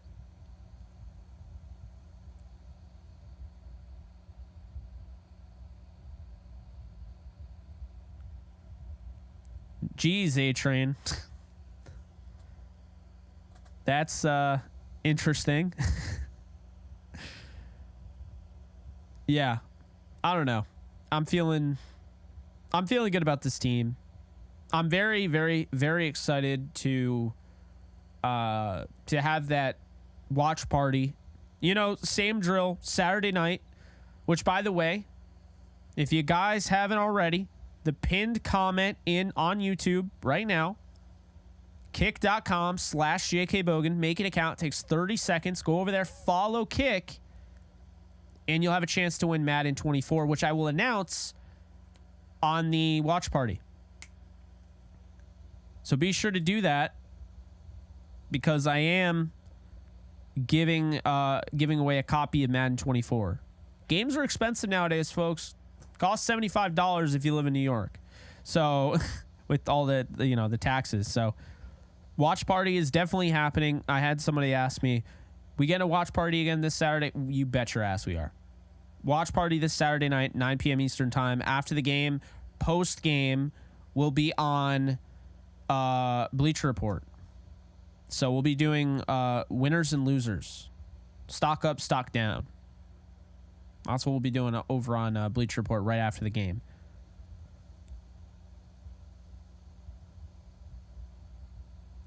If Jay comes to LA, we won't have a brew. He gonna need some fire. Won't have a brew? What does that mean?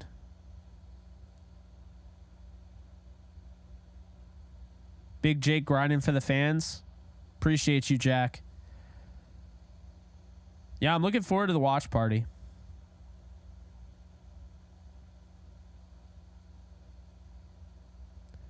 Fireball? Nah, I'm a beer guy. I don't do liquor. I mean, that's not true. I'll go with a Moscow Mule every so often. Jack and Ginger.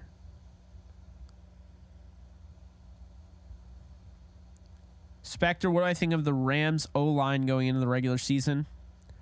They're better than people think. I'm not going to overreact to what is going on.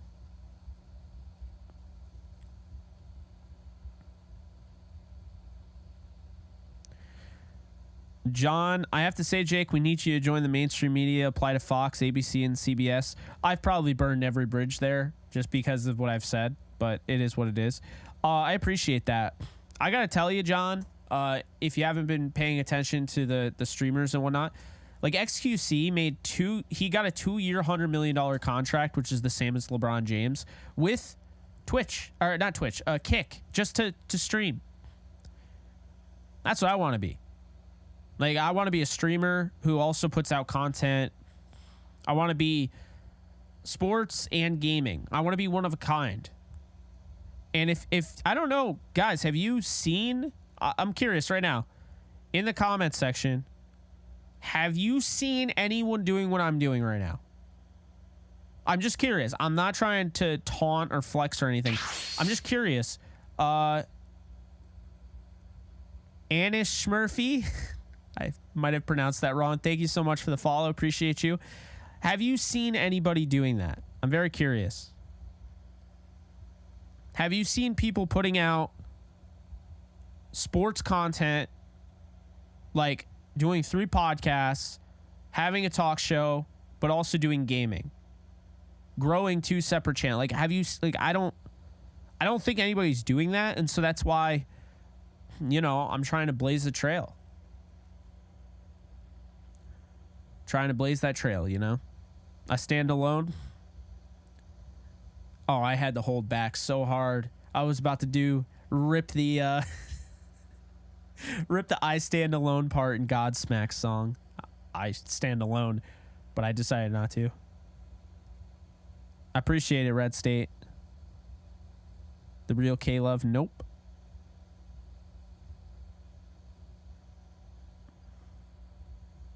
Now, my content is different than XQC.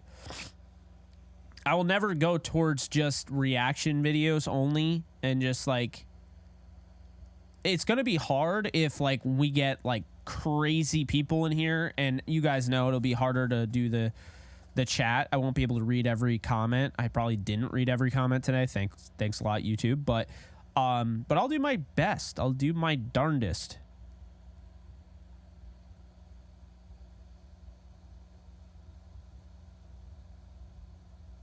Thank you, Anthony. Yeah, I don't know if I should react to stuff on Kick. I mean, I might. You have not seen sport content and gaming both. I mean, I'm sure there's somebody out there, but if you guys don't see him, then I'm fine being the first. Hell yeah, Red State. I did stick with it. Now, doesn't mean it wasn't difficult. Doesn't mean it's not difficult during June and July when the off season is dead as all hell.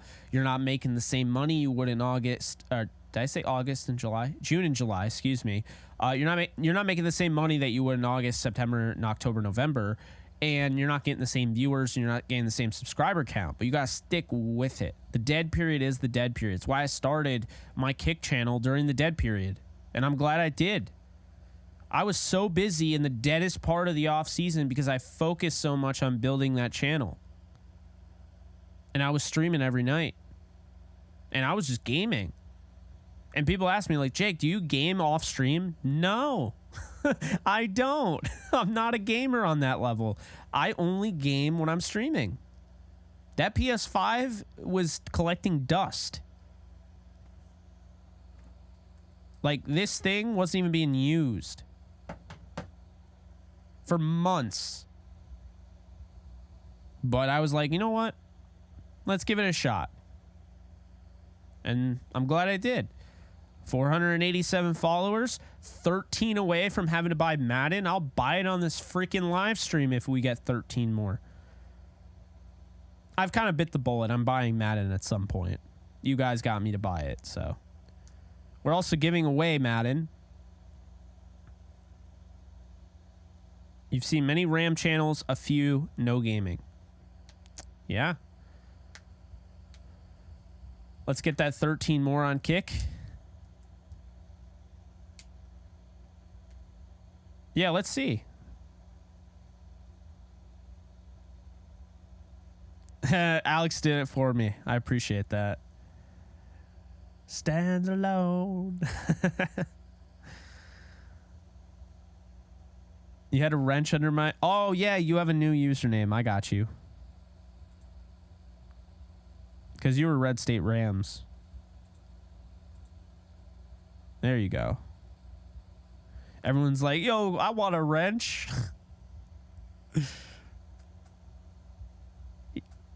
It's like Red State's that guy at Waffle House, that that viral video. Can I please get a waffle? And they're just beating the crap out of each other behind the... Oh, man. Can I please get a waffle? I want a waffle. Can I please get a waffle? Wait, you don't have the wrench? How do you not have the wrench? Matthew, I was looking. You are tied for the biggest donation on the entire channel. So, and you probably have donated more than anybody. So, yes, you get the wrench. I can't believe you... Can I please get a waffle and a wrench? Everyone's like, I need a wrench, damn it. If I could have any player in the league right now, who am I taking? This is a loaded question here, Jordan. Do I have a quarterback? Who's my quarterback? Is this just starting a team from scratch? Because I feel like you have to go quarterback. And at that point, I'd pick Patrick Mahomes.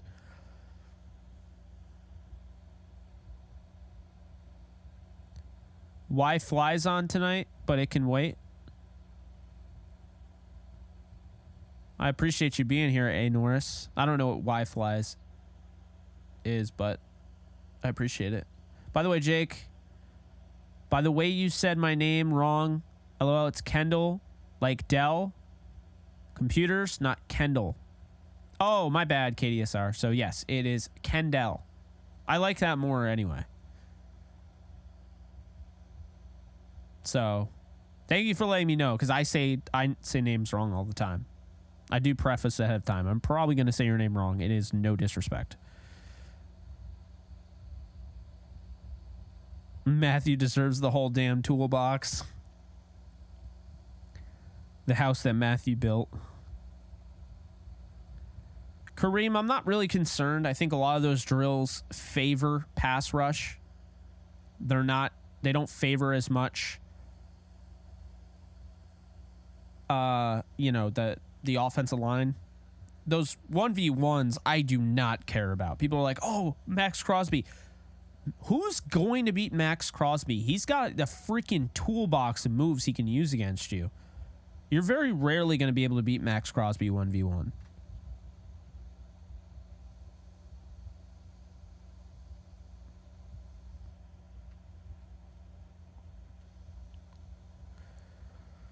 Yeah, Tutu was carving up the Raiders secondary. Mm-hmm. Yeah, Puka, it's going to be fun to watch these guys. This is a different team, man. This is a different type of Rams team. We're not really used to this, you know? We're just not. Should be fun.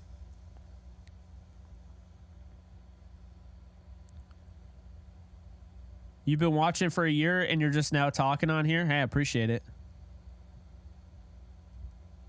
Hi, Tico. What's up? Yes, of course. We take care of each other around here. Everyone in the comments right now, say hi, Tico. Okay? H-I-T-E-E-C-O. That is somebody that I rated last night. And the dude, before I rated him, I didn't know this, ended up being a freaking Rams fan. Can we go, like, just douse that guy's channel in all sorts of follows? Get him verified, get him a affiliate?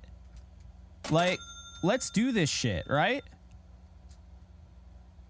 Thank you so much, Roxanne Miller. Appreciate the sub on YouTube. I cannot even talk right now. So let's do this right now. There's the shout out. All right. I don't know. Did they put it out there? Come on, Botrix. You sleeping on the job? There you go. There's his channel. Okay. So obviously, if you haven't already, go follow my channel. It's pinned on YouTube. We're almost at 500 followers. But if you're on Kick already and you have not already, go follow another Rams member. Another Ramley member. Hi, Tico. I'm going to be monitoring this. We got him. He's at 54 followers.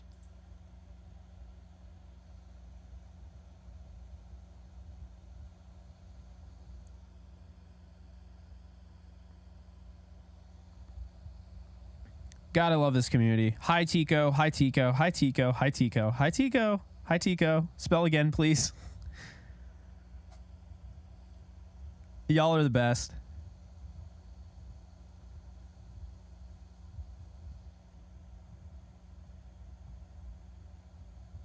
Let's go, guys. See, this is what it's all about. Okay? This is what it's all about.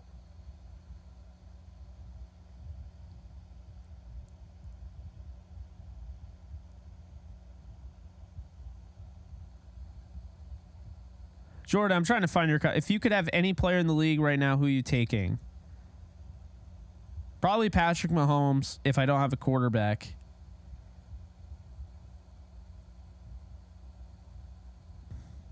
Pepe asked me, whose O-line do I have more confidence in, Rams or Jets? I'm going to say Rams. Because the veterans on the Jets, I don't really feel that confident in. I'm a little concerned... Laken Tomlinson did not look good last year.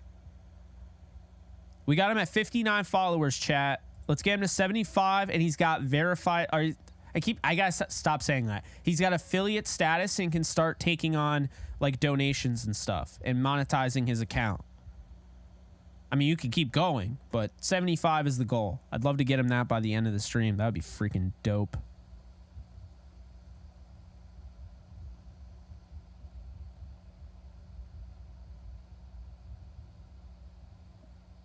Yeah, exactly. They should be balling out. Tyree Wilson, Max Crosby, Chandler Jones. It's not the end of the world. Totally agree. So, Tico, I actually feel very highly about Cam Akers. I was considered the Cam Akers hater by a lot of people. But I actually am very high on Cam Akers this year. I think he goes for 1,200, throws 8 to 10 touchdowns. You know? Right, Edwin? I mean, look at that. If that doesn't tell you that we have a healthy, fun, loving community, then what? Like nothing would. Because I can just say, hey, let's go lift this guy up. He's part of our community. I just found him yesterday, and he's a fellow Rams fan. I know most of you guys are Rams fans here. And let's get him to, let's get him affiliate status. And you guys are like, yeah, let's do it. That's what it's all about, man. That is what it's all about.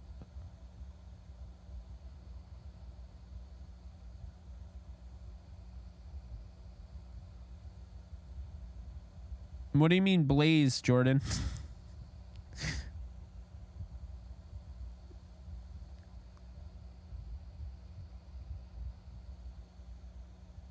Top 3 things to watch for the Raiders game. Stetson Bennett. I want to see him take the next step. I want to see him continue doing what he was doing. So that's the first thing. Second thing, the run defense. I want to see that improve. Third thing, the pass rush. There you go. I want those 3 things I'm focused on. You can say the offensive line. I'm more focused on the run stopping and the pass rush, the defense. I thought the offensive line got better as the game went on. You're super high on him as well, Tico. Love that. Yeah, you can't be giving up 8.4 yards per carry to running backs. That's not going to fly. Now, I'm understanding of the idea that's not everybody, right? But, you just can't be doing it. Yeah, it was brutal. Absolutely brutal.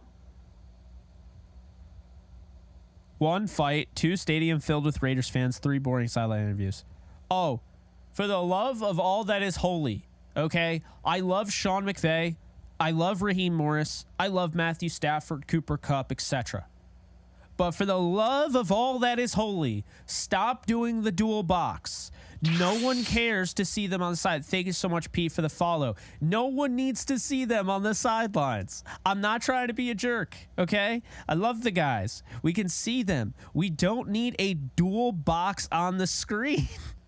We don't need it. We don't need it. We're trying to watch the game. Come on. I brought it up on the live stream. I'm bringing it up again. I don't know if anybody can hear this, and they probably can't. Cut the graphics out. We don't need dual box. No one needs that. When the Rams have the ball, especially when the Rams have the ball, exactly.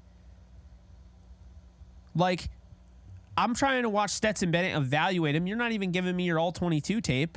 I don't even know why I have NFL Plus to begin with. You're not even letting me see an all-22. Guys, I never released the all-22 tape. I see other people have it on Twitter, but they've never released it.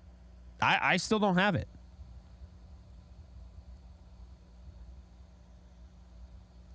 Alex, thank you. Jake doesn't admit his mistakes. Checks notes. Jake was probably the most anti-Cam person out there. Checks notes again. Jake now believes Cam can be a top 10 running back in the league. Yep. Because here's the thing.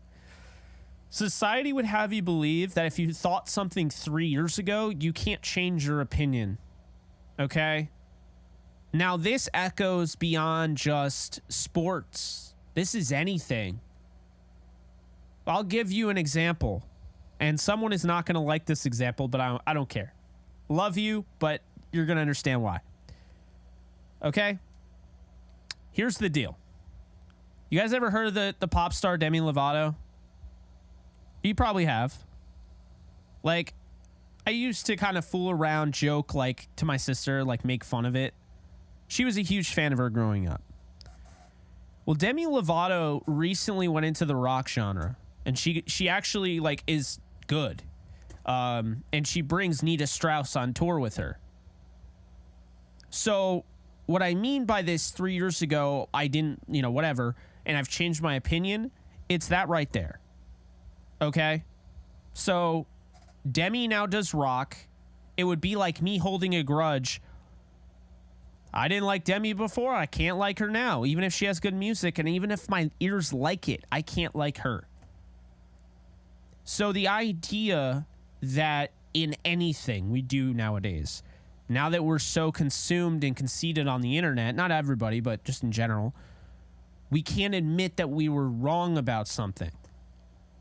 Like, I'll admit right now that I thought, what's his face? Josh Rosen was going to be good. I thought Trubisky was going to be decent. I thought Deshaun Watson should move to running back. These are actual thoughts I had when doing evaluations. And then you learn and you're like, okay, I was wrong.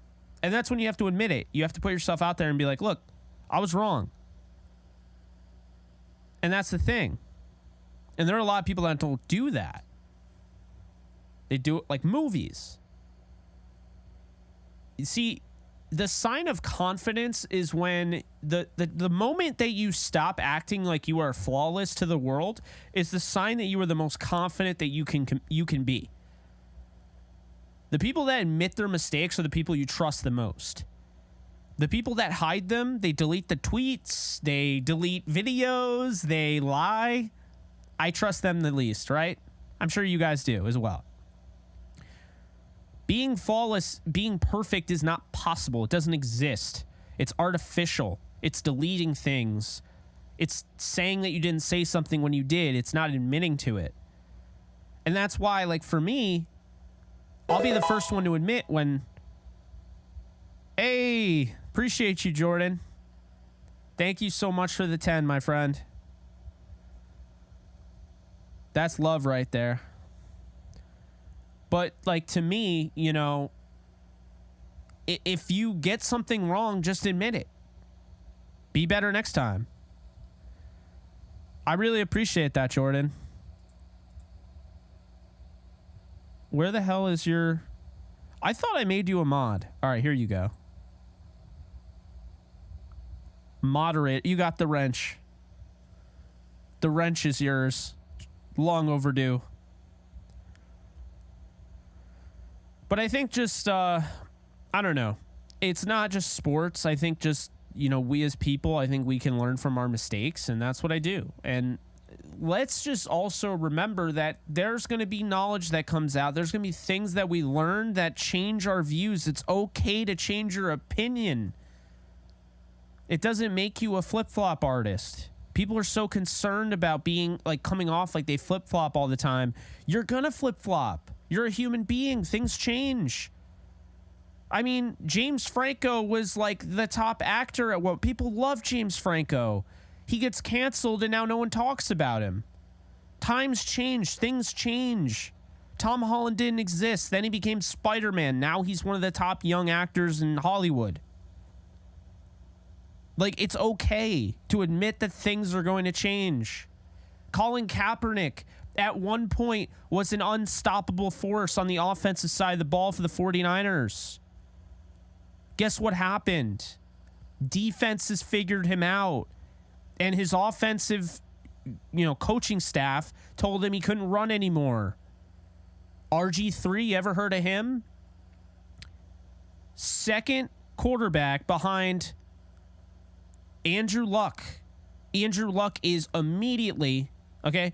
Andrew Luck immediately is considered the cream of the crop. He's the best prospect since Peyton Manning. RG3, to start the season, starts looking a little bit better than Andrew Luck. So what happened? RG3 gets hurt. RG3 can't run anymore. All of that. Boom. Where's RG3 now?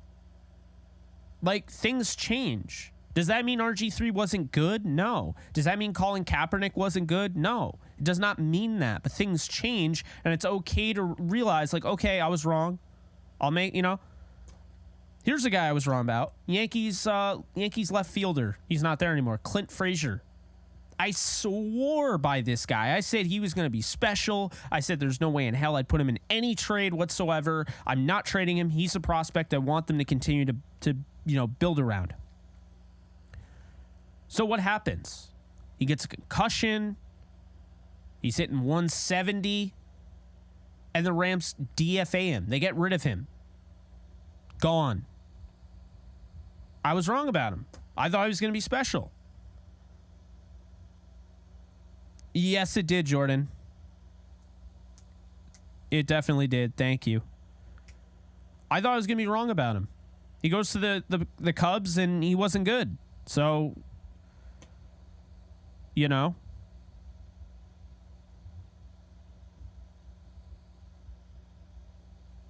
that's just the way it is. Things change. Things change. Remember when Eddie Murphy was the funniest man on the face of the earth? And then he started doing kids' movies, and now he barely acts. He doesn't do stand-up comedy anymore. We don't really see him much. Does that take away that Eddie Murphy Raw might be the funniest stand-up comedy thing that you could find on Netflix or anything for that matter? No. It's okay to be wrong. That's what makes us human. The moment you're not wrong, now you're AI, and now I have all sorts of weird feelings about you. Don't let those, watch out for the bots. I agree with you, Tico. You should absolutely be able to change your mind when new info is presented. Exactly.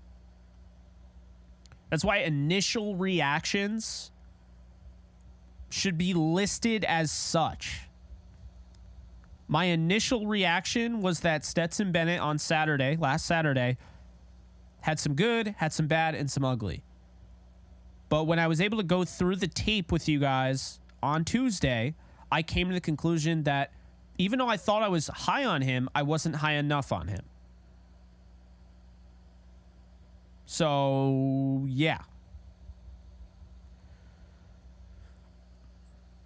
Thank you, Matthew.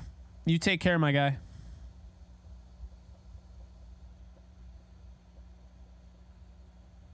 Yeah, he was accused of, he's going to be in a movie coming out soon. So, I don't know. I mean, but the point is, like, there are guys like that were on top of the world. I mean, I remember when the interview came out and everyone was going crazy for James Franco, and now no one talks about him. So it's like, it just kind of goes to show you, like, it's okay to change your opinion. It's okay to have a different take. It doesn't mean that you're a flip-flopper, and it doesn't mean that your words are meaningless. You know? Your words can still have weight. It's not, sometimes things happen, and you adjust accordingly. But yeah. Guys, Trevor Bauer's another one. Yeah, Mark. Guys, be sure to follow on Kick if you haven't already. Giving away Madden 24. Copy of Madden 24 free. So we'll be announcing that on Saturday. So if you want a copy of Madden 24, just have to go follow me over on Kick. 12 people away, and I will actually buy Madden on stream.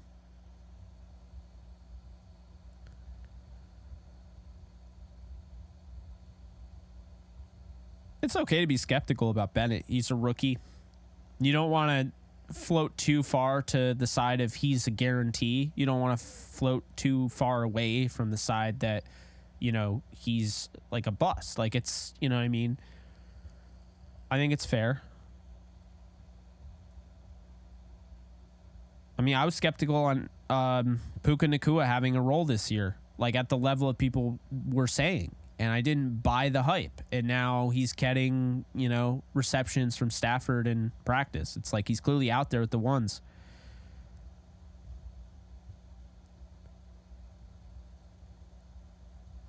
Jordan, what made me a Ram fan? So my dad lived in Irvine, California growing up. He was next door neighbors with Jim Youngblood, not to be confused with Jack. They were on the same team. And that's what got him into the Rams. And then my grandpa moved my dad and, the rest of the family to New York. He met my mom, and I became a Rams fan in New York. And I moved to Massachusetts for a little bit. Yes, I was in Massachusetts when the Patriots beat the Rams. Yes. I cried as a kid. It's like the only time I cried over sports was that day. That was brutal. But, yeah, I've been in New York pretty much the majority of my life, and I will never stop being a Rams fan. My favorite thing on the internet, you can be right 99 out of 100 times, but people want to single out the one wrong, but never appreciate the rights, and if you call them out on that, they get defensive about it. It's very true, Alex. It's a great question, or great comment, because it's true. I mean, I'll be honest with you, I got some reports wrong. I was given wrong information. It's why I kind of nixed previous sources, because I was given information that, Roger Saffold was going to sign back with the Rams in 2019, and he did not.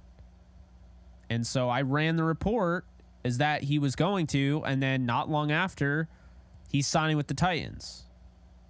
And I nixed that connection. I felt like I was being, given false information to help a negotiation as a tactic. And so I got good sources now, and a really good source. And now I don't put stuff out there because I'm not a newsbreaker. It's just part of what I do. It's not my main thing. I don't want people to look at me as just a guy that breaks news. I want that to be a tertiary thing, something on the side. He's capable of it, but that's not what he's known for.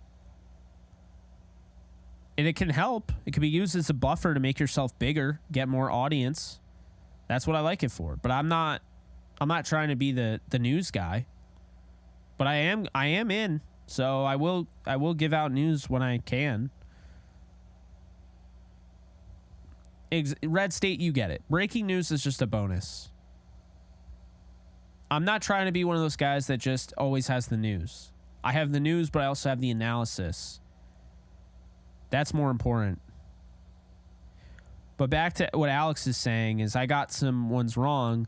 I was not giving credit on the report when I broke that the Rams were going back to the throwbacks. Remember when they went back to the throwbacks? Yeah. I didn't get credit for that. So, mainstream didn't credit me. The Rams bloggers didn't credit me at the time. So I had that. The Roger Saffold miss. The Aaron Donald extension, I got the exact numbers correct, but it happened a week later after I was told it was going to happen that week. So people didn't, even though I literally came out with the exact numbers for the contract, people didn't trust me again for that because they're like, oh, it came out a week later and you were saying it was going to happen this week. I was like, yeah, things change. I got the contract completely correct. And the opt-out, which no one had. Didn't get credit for that. Got a lot of hate for that. And then the OBJ one blew up. I got word that the Rams were going to trade for OBJ, and then they backed out of the trade, and they went after Brandon Cooks because the Giants wanted Rob Havenstein, and they wanted Aaron Donald. That's what happened. Then the Rams put back, and they're like, all right, we'll give you picks. And then they did some delving in, and they just thought OBJ wasn't worth it. They were a little concerned with the injury. So they're like, maybe down the road we'll get him. This is somebody that's on our list, but we're not going to give the Giants all of this, this capital. So when you factor in getting that wrong, the Saffold one, but then I got right the Rams jersey one, or the Rams uniform one, it's like people only focused on the two things I got wrong, so then they didn't care.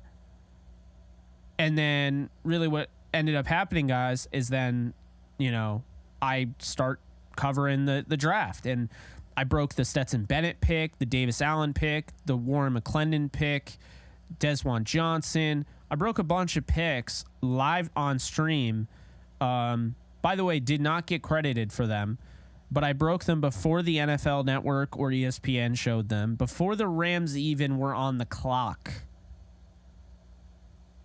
I broke the fact the Rams tried to trade up. That came out. Remember that? I broke the fact the Rams tried to trade up and get Dalton Kincaid. They also were looking at Myles Murphy. I was a little bit credited for that. And then this time around, like after the draft, I broke the Stetson Bennett news. I broke Stetson Bennett news that he wasn't starting last week, but I broke the John Johnson news. So it's not like I'm a guy that just breaks news, but it is a thing out there. And to Alex's point, people still on Reddit want to say, well, he's gotten a ton of stuff wrong before. I haven't gotten a ton of stuff wrong before. I've gotten 2 things wrong, and I've gotten like 8 things right. And the 2 things wrong when it comes down to, when you're breaking news, is that things change. So it's always a gamble. Even though it's a lock, things can change.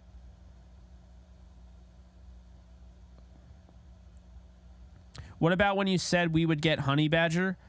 I wasn't really reporting that, though. I was told that they were really interested and there was a possibility, but I definitely didn't report that as if it was going to happen. But I'm glad you remember that. I wanted him so bad. Oh, my God. He would have been so awesome in that defense.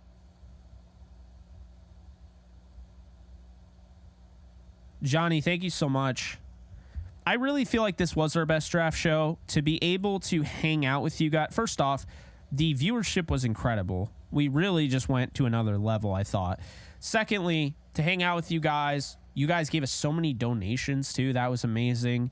But the most important thing, I think, was the fact that we were able to give you guys a level of, kind of an in. Like, you guys had an in with, like, the Rams war room to an extent.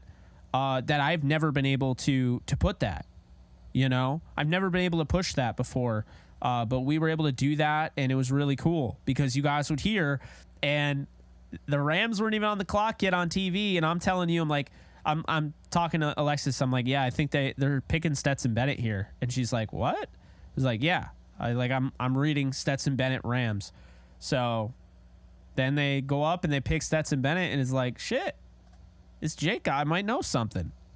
And then Warren McClendon. And then Davis Allen and Puka Nacua and so forth. So, You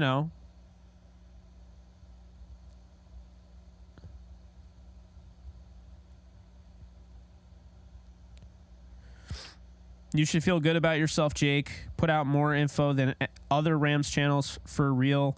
This is the only one I subscribe to and one more. I appreciate that, Mark. And it's not to knock any of the Rams channels by any means. I'm of the belief that if you want to be a content creator, do it, man. Don't stop. Do it.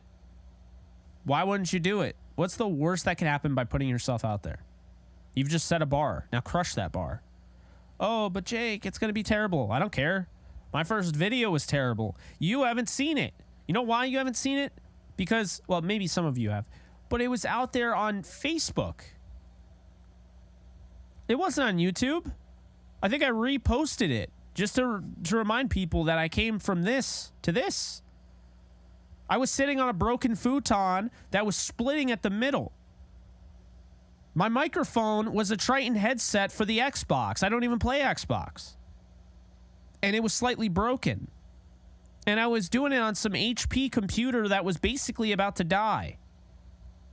On a webcam that was built into the laptop. You just have to put yourself out there. You just have to do it. It doesn't matter how good it is at first. If you have the money, buy a camera, a good camera. Buy a microphone, a good microphone. If you can make it so, because you only get one chance to make a good first impression. That's why YouTube, my first video on here looks decent. I still think I'm a lot better now than I was then, which is normal to think.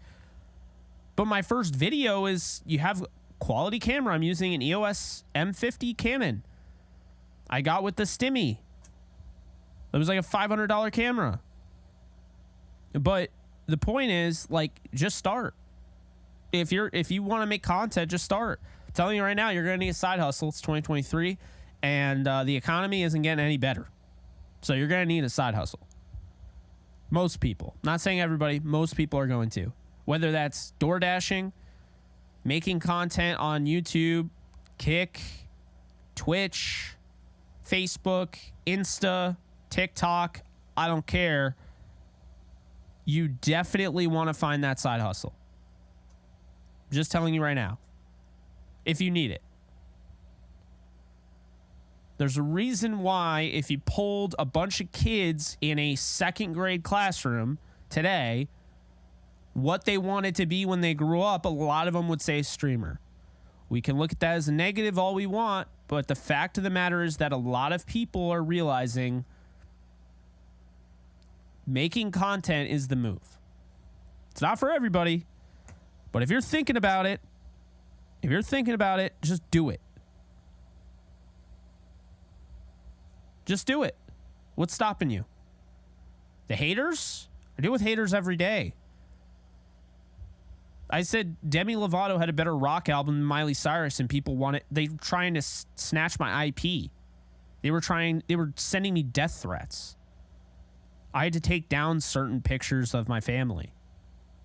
Like, you're gonna have it.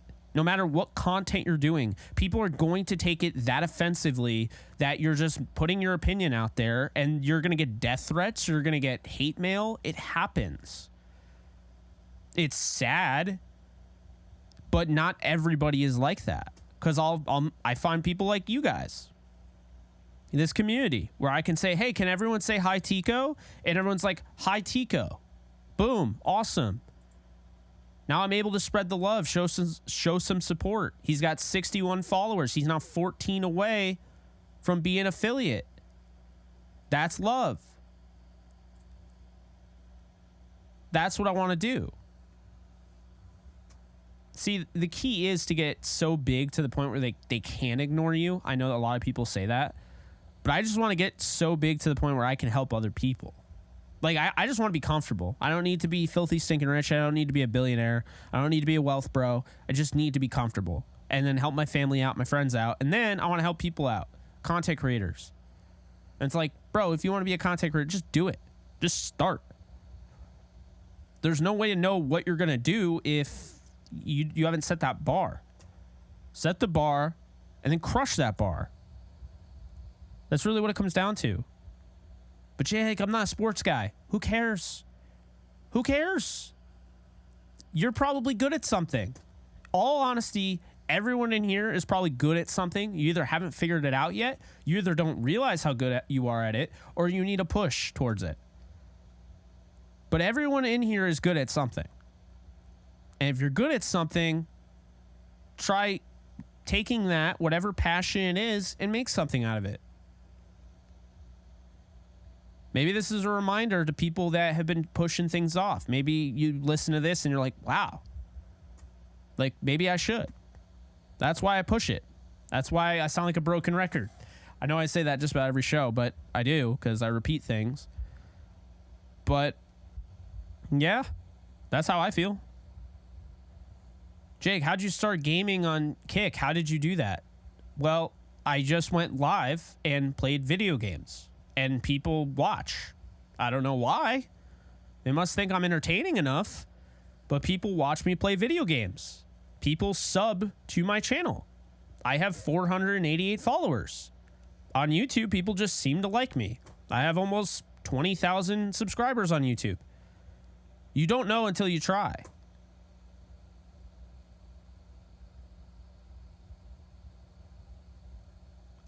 Let's see here.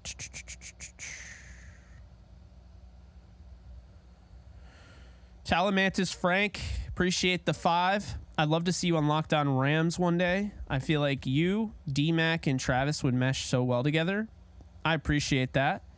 So, like, not to get too into it, I'm not, like, bitter or anything. I moved on. But, you know, Locked On had a chance to acquire me, and they did not. We'll just say that. I was widely available, and I used to, yes, Jazz, you're absolutely right. I used to go on there with Brad, who ran it at the time, friend of mine.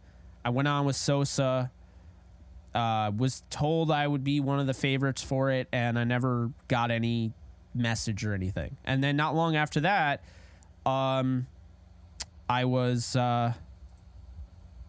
got the Believe in Rams little gig there. So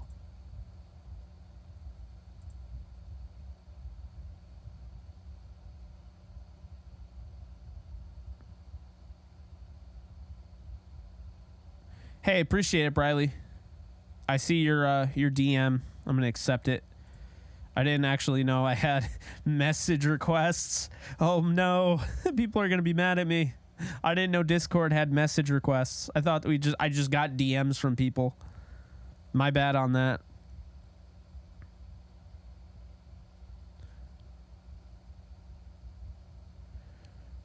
Shane, you're not prying. Any updates on my relationship status? I'm in love with myself. No, I went on hiatus with dating, and I know people are probably like, Jake, come on, we know you. But no, for real. I didn't have a good last relationship, cut it off on my own, and I have just been focused on the mission at hand, which is building my own brand, focusing on myself. You can't be in a relationship with somebody else if you haven't, built yourself up enough. And so for me, I want to get to that point where I feel like I have a good foundation built, and then I'll bring somebody into my chaotic world that is the world of Jake Ellenbogen and content creation. Because I mean, I wouldn't be able to work with anybody, date anybody who needs me 24/7. It's going to have to be somebody that understands and respects my boundaries and realizes, hey, I got a job to do. And it may not be a 9 to 5. It may not be a W-2 coming in, but it is my job and I have to set my own hours. Some people may look at that like, oh, it's easy. Like, that's fun. But other people look at that and see like, yeah, Jake, that's actually a lot of pressure. Like, you got to set your own hours. Shit, I didn't even think about that. So it's something to keep in mind. But no, don't worry. You're not prying. Definitely not prying. Let's see. I just saw a comment that made me laugh. Oh, thank you so much, Talamantis Frank. Thank you again for the 5. Your channel is better anyway. I appreciate that. Thank you again. Can you accept my friend request as well? Did I not?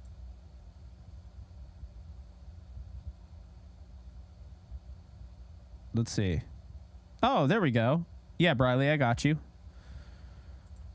It's funny. I forget, like, Discord tries to make it like its own, like, social media. So I always forget that. SoCal Ram 88. Think Rams will get Reisner since he's still a free agent? I think it's possible, depending on how that whole thing goes with Nopum. Alex says Jake's relationship status in love with the hustle. I'm not denying it. Not denying it. Kick telling me my email is invalid when I put the code in that I received in my email.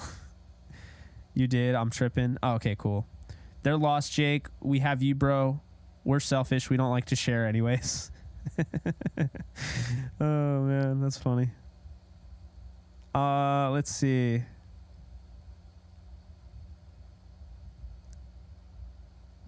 Yeah, there's so many platforms to choose from. I mean, there's other platforms too. It's not just YouTube and Kick. There's Twitch, which doesn't pay the creators well at all. Just figured I'd slide that little dig in there. They only pay you 50-50, and then they ban you if you simulcast. There's also Rumble, which I put a video up there, and I got no views, so I'm never using Rumble again. Nothing against Rumble, just like why. I have good viewership on YouTube and now Kick. I don't need Rumble, but there's a lot of different ones. Kick, TikTok's out there, Instagram, so there's plenty. Jay, can you become monetized on YouTube with only posting reels or whatever YouTube calls them? You can. This is a great question. You actually need 10 million views with YouTube Shorts, and you can get monetized. Now, keep in mind, 10 million is a lot of freaking views. Here's what I'm going to say. You guys want to hear the best advice ever about short form content? You guys ready for this? Get your notepad out. your notes app, whatever. Listen to me when I say this.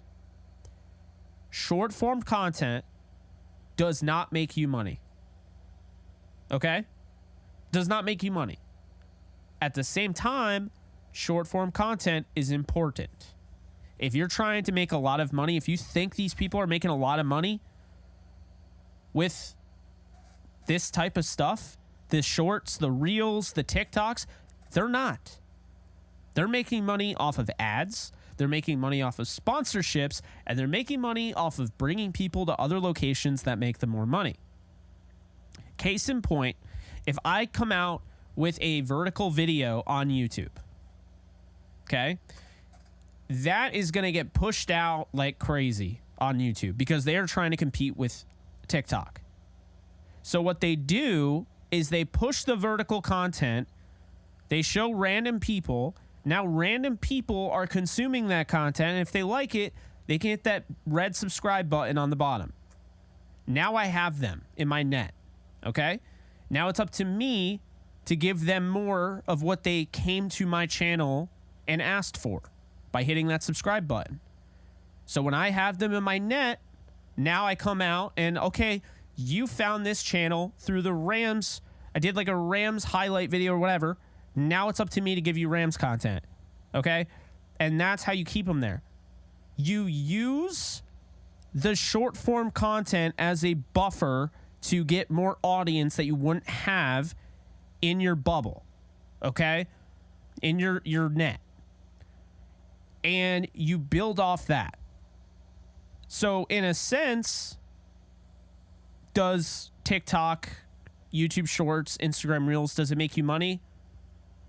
Yeah, I guess so, because it gets you more viewers. It can broaden your reach. But does it directly make you money? No. It does not. Doesn't make you much at all.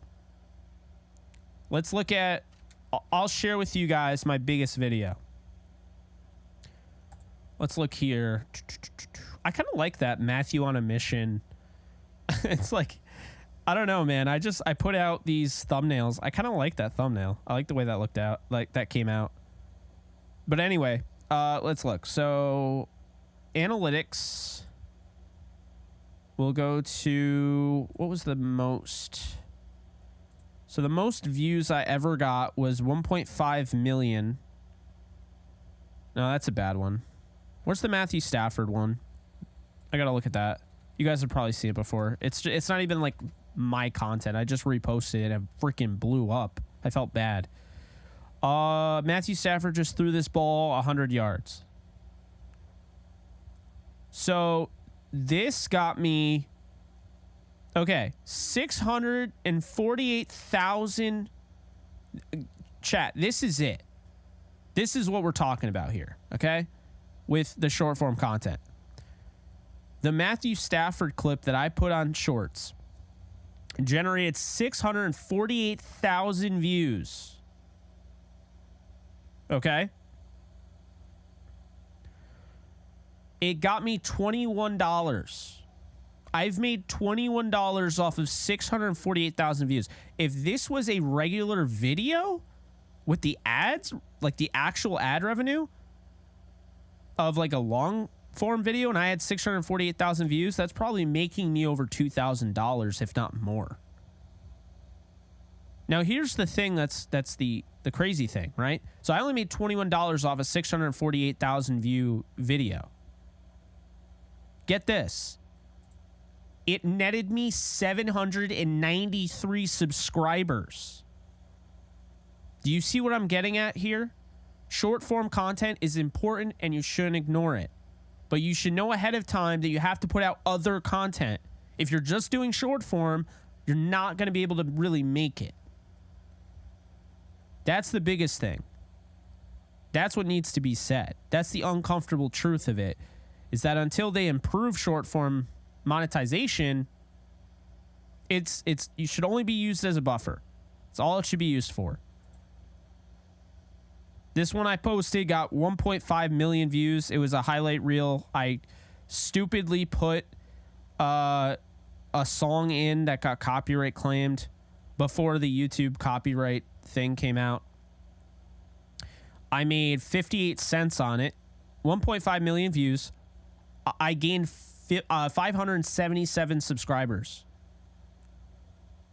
See, views is not everything, okay? It's not.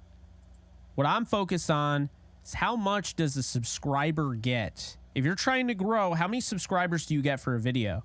My Stafford video, 138. So there are people that speak on the short form content acting like they know what they're talking about, and they give you bad advice. And so I'm here to remind you that it's okay if you're not making a lot of money with short form, because that's not what short form should be used for. Is it impossible to make a lot of money? No. If you get 20 million views, you can make a decent amount. You still don't get paid enough, and it's a complete ripoff, but you can still make money. If you're consistently coming out with 10 million and 20 million view videos, then yeah, you can make money off that. But let's be honest here. Who's doing that? There's not a lot of people doing that. No. So in reality, no, you don't get paid enough, and you should be using it as a buffer and pushing more long form content their way. Later, John. Appreciate you. Do you think short form monetization will improve in the future? It will have to. Otherwise, people will stop caring about it. It won't be pushed as much. People won't make it as much. Exactly, Fernando. It's exactly like golf. If you just have a short game, but you don't have a long game, how are you going to get the ball in the hole? I mean, for real.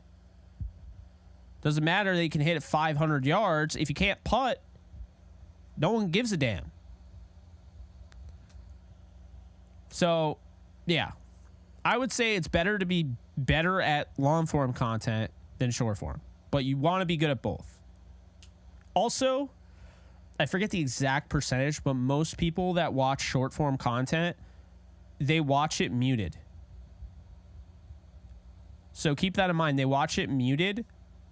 That's why you're going to want to have captions in the short form.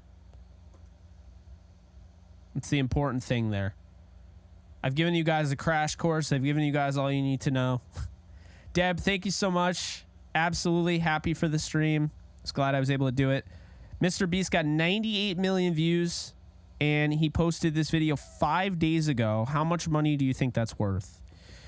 All right, well, let me ask you. How much do you think 98 million is worth for a video? Because that's a great question.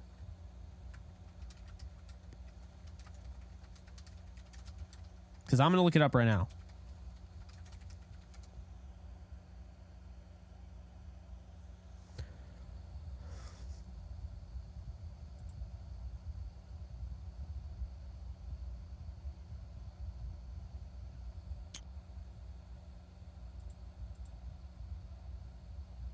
I'm going to say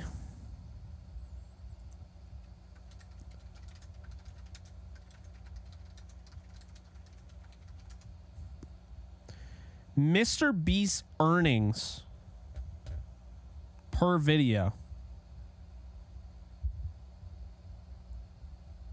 Let's look at this.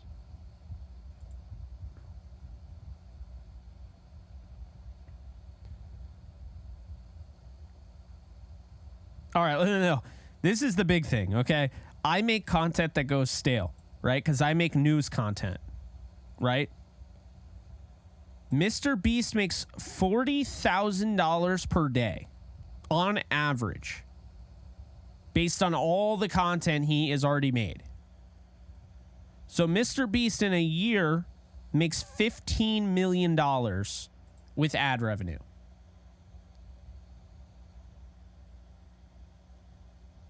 So the thing with him is that it's different.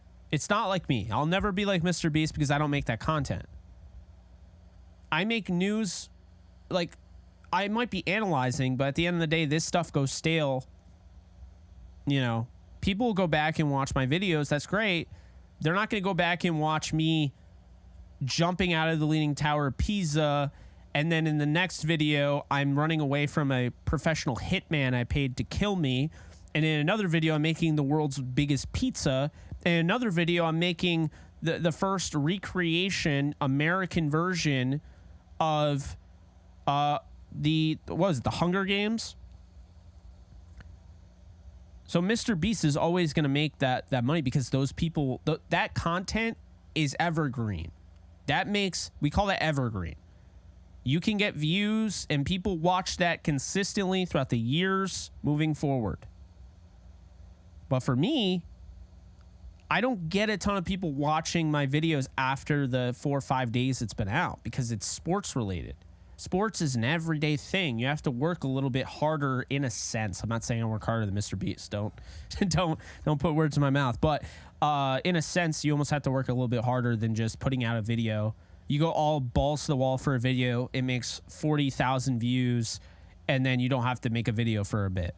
You have to keep making videos if you are a sports guy. Yeah, he's a hybrid guy for sure. But he knows how to make videos that people keep coming to view. So, you know.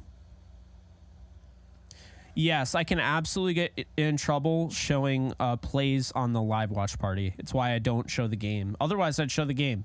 I wish the NFL would work with creators because it'd be awesome. It'd be a great way for them to generate revenue. It'd be a great way to build up the creatives, but that's just me.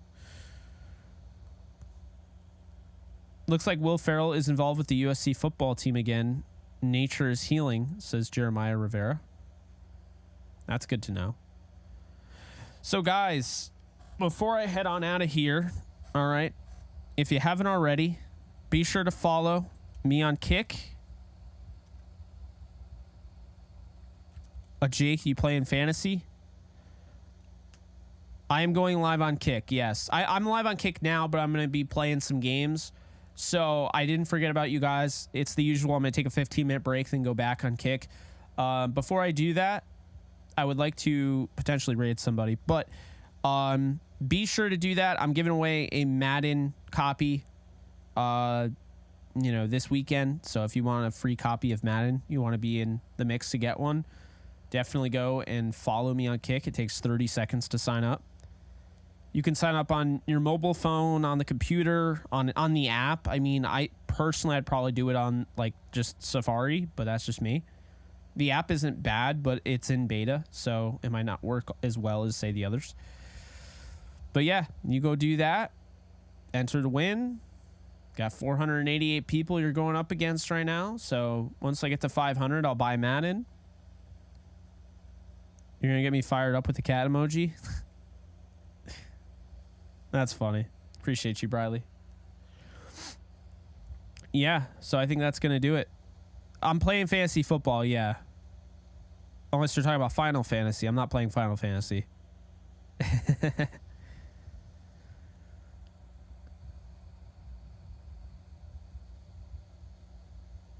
Yeah, I've drafted a little bit already. Yeah. I don't play a lot of fantasy. I'm only doing like 2 teams this year. Actually, 1 team and a bunch of underdog fantasy. What the hell are they called? Best ball teams.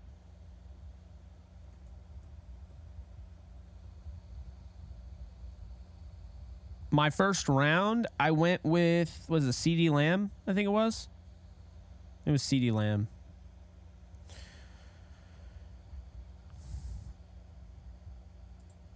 Yeah, I definitely think it was CD Lamb now. Now I'm remembering.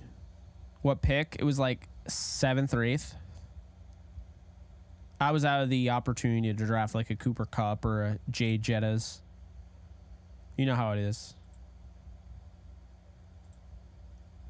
All right, guys. Well, I will be coming back online. I'm going to go send you over to my guy, Texel. So I'll be back online on Kick. YouTube, I'll see you guys probably tomorrow in some capacity. But I'll be going back online at Kick. Just need a break. Just need to go and get a snack and hydrate. And then I'm going to go back online. I might play Madden. I might play Warzone. So if you guys are interested in that, the only way to follow me is to follow me on Kick. Kick.com/JKBogan to win a free copy of Madden. And also you can find my gaming stuff there. I'm keeping it separate because a lot of you guys do not like my gaming stuff on here. So trust me, it's more you than me. Okay, I'm just trying to be a man of the people. Also, I really like this platform. But I'll see you guys soon. Later, folks.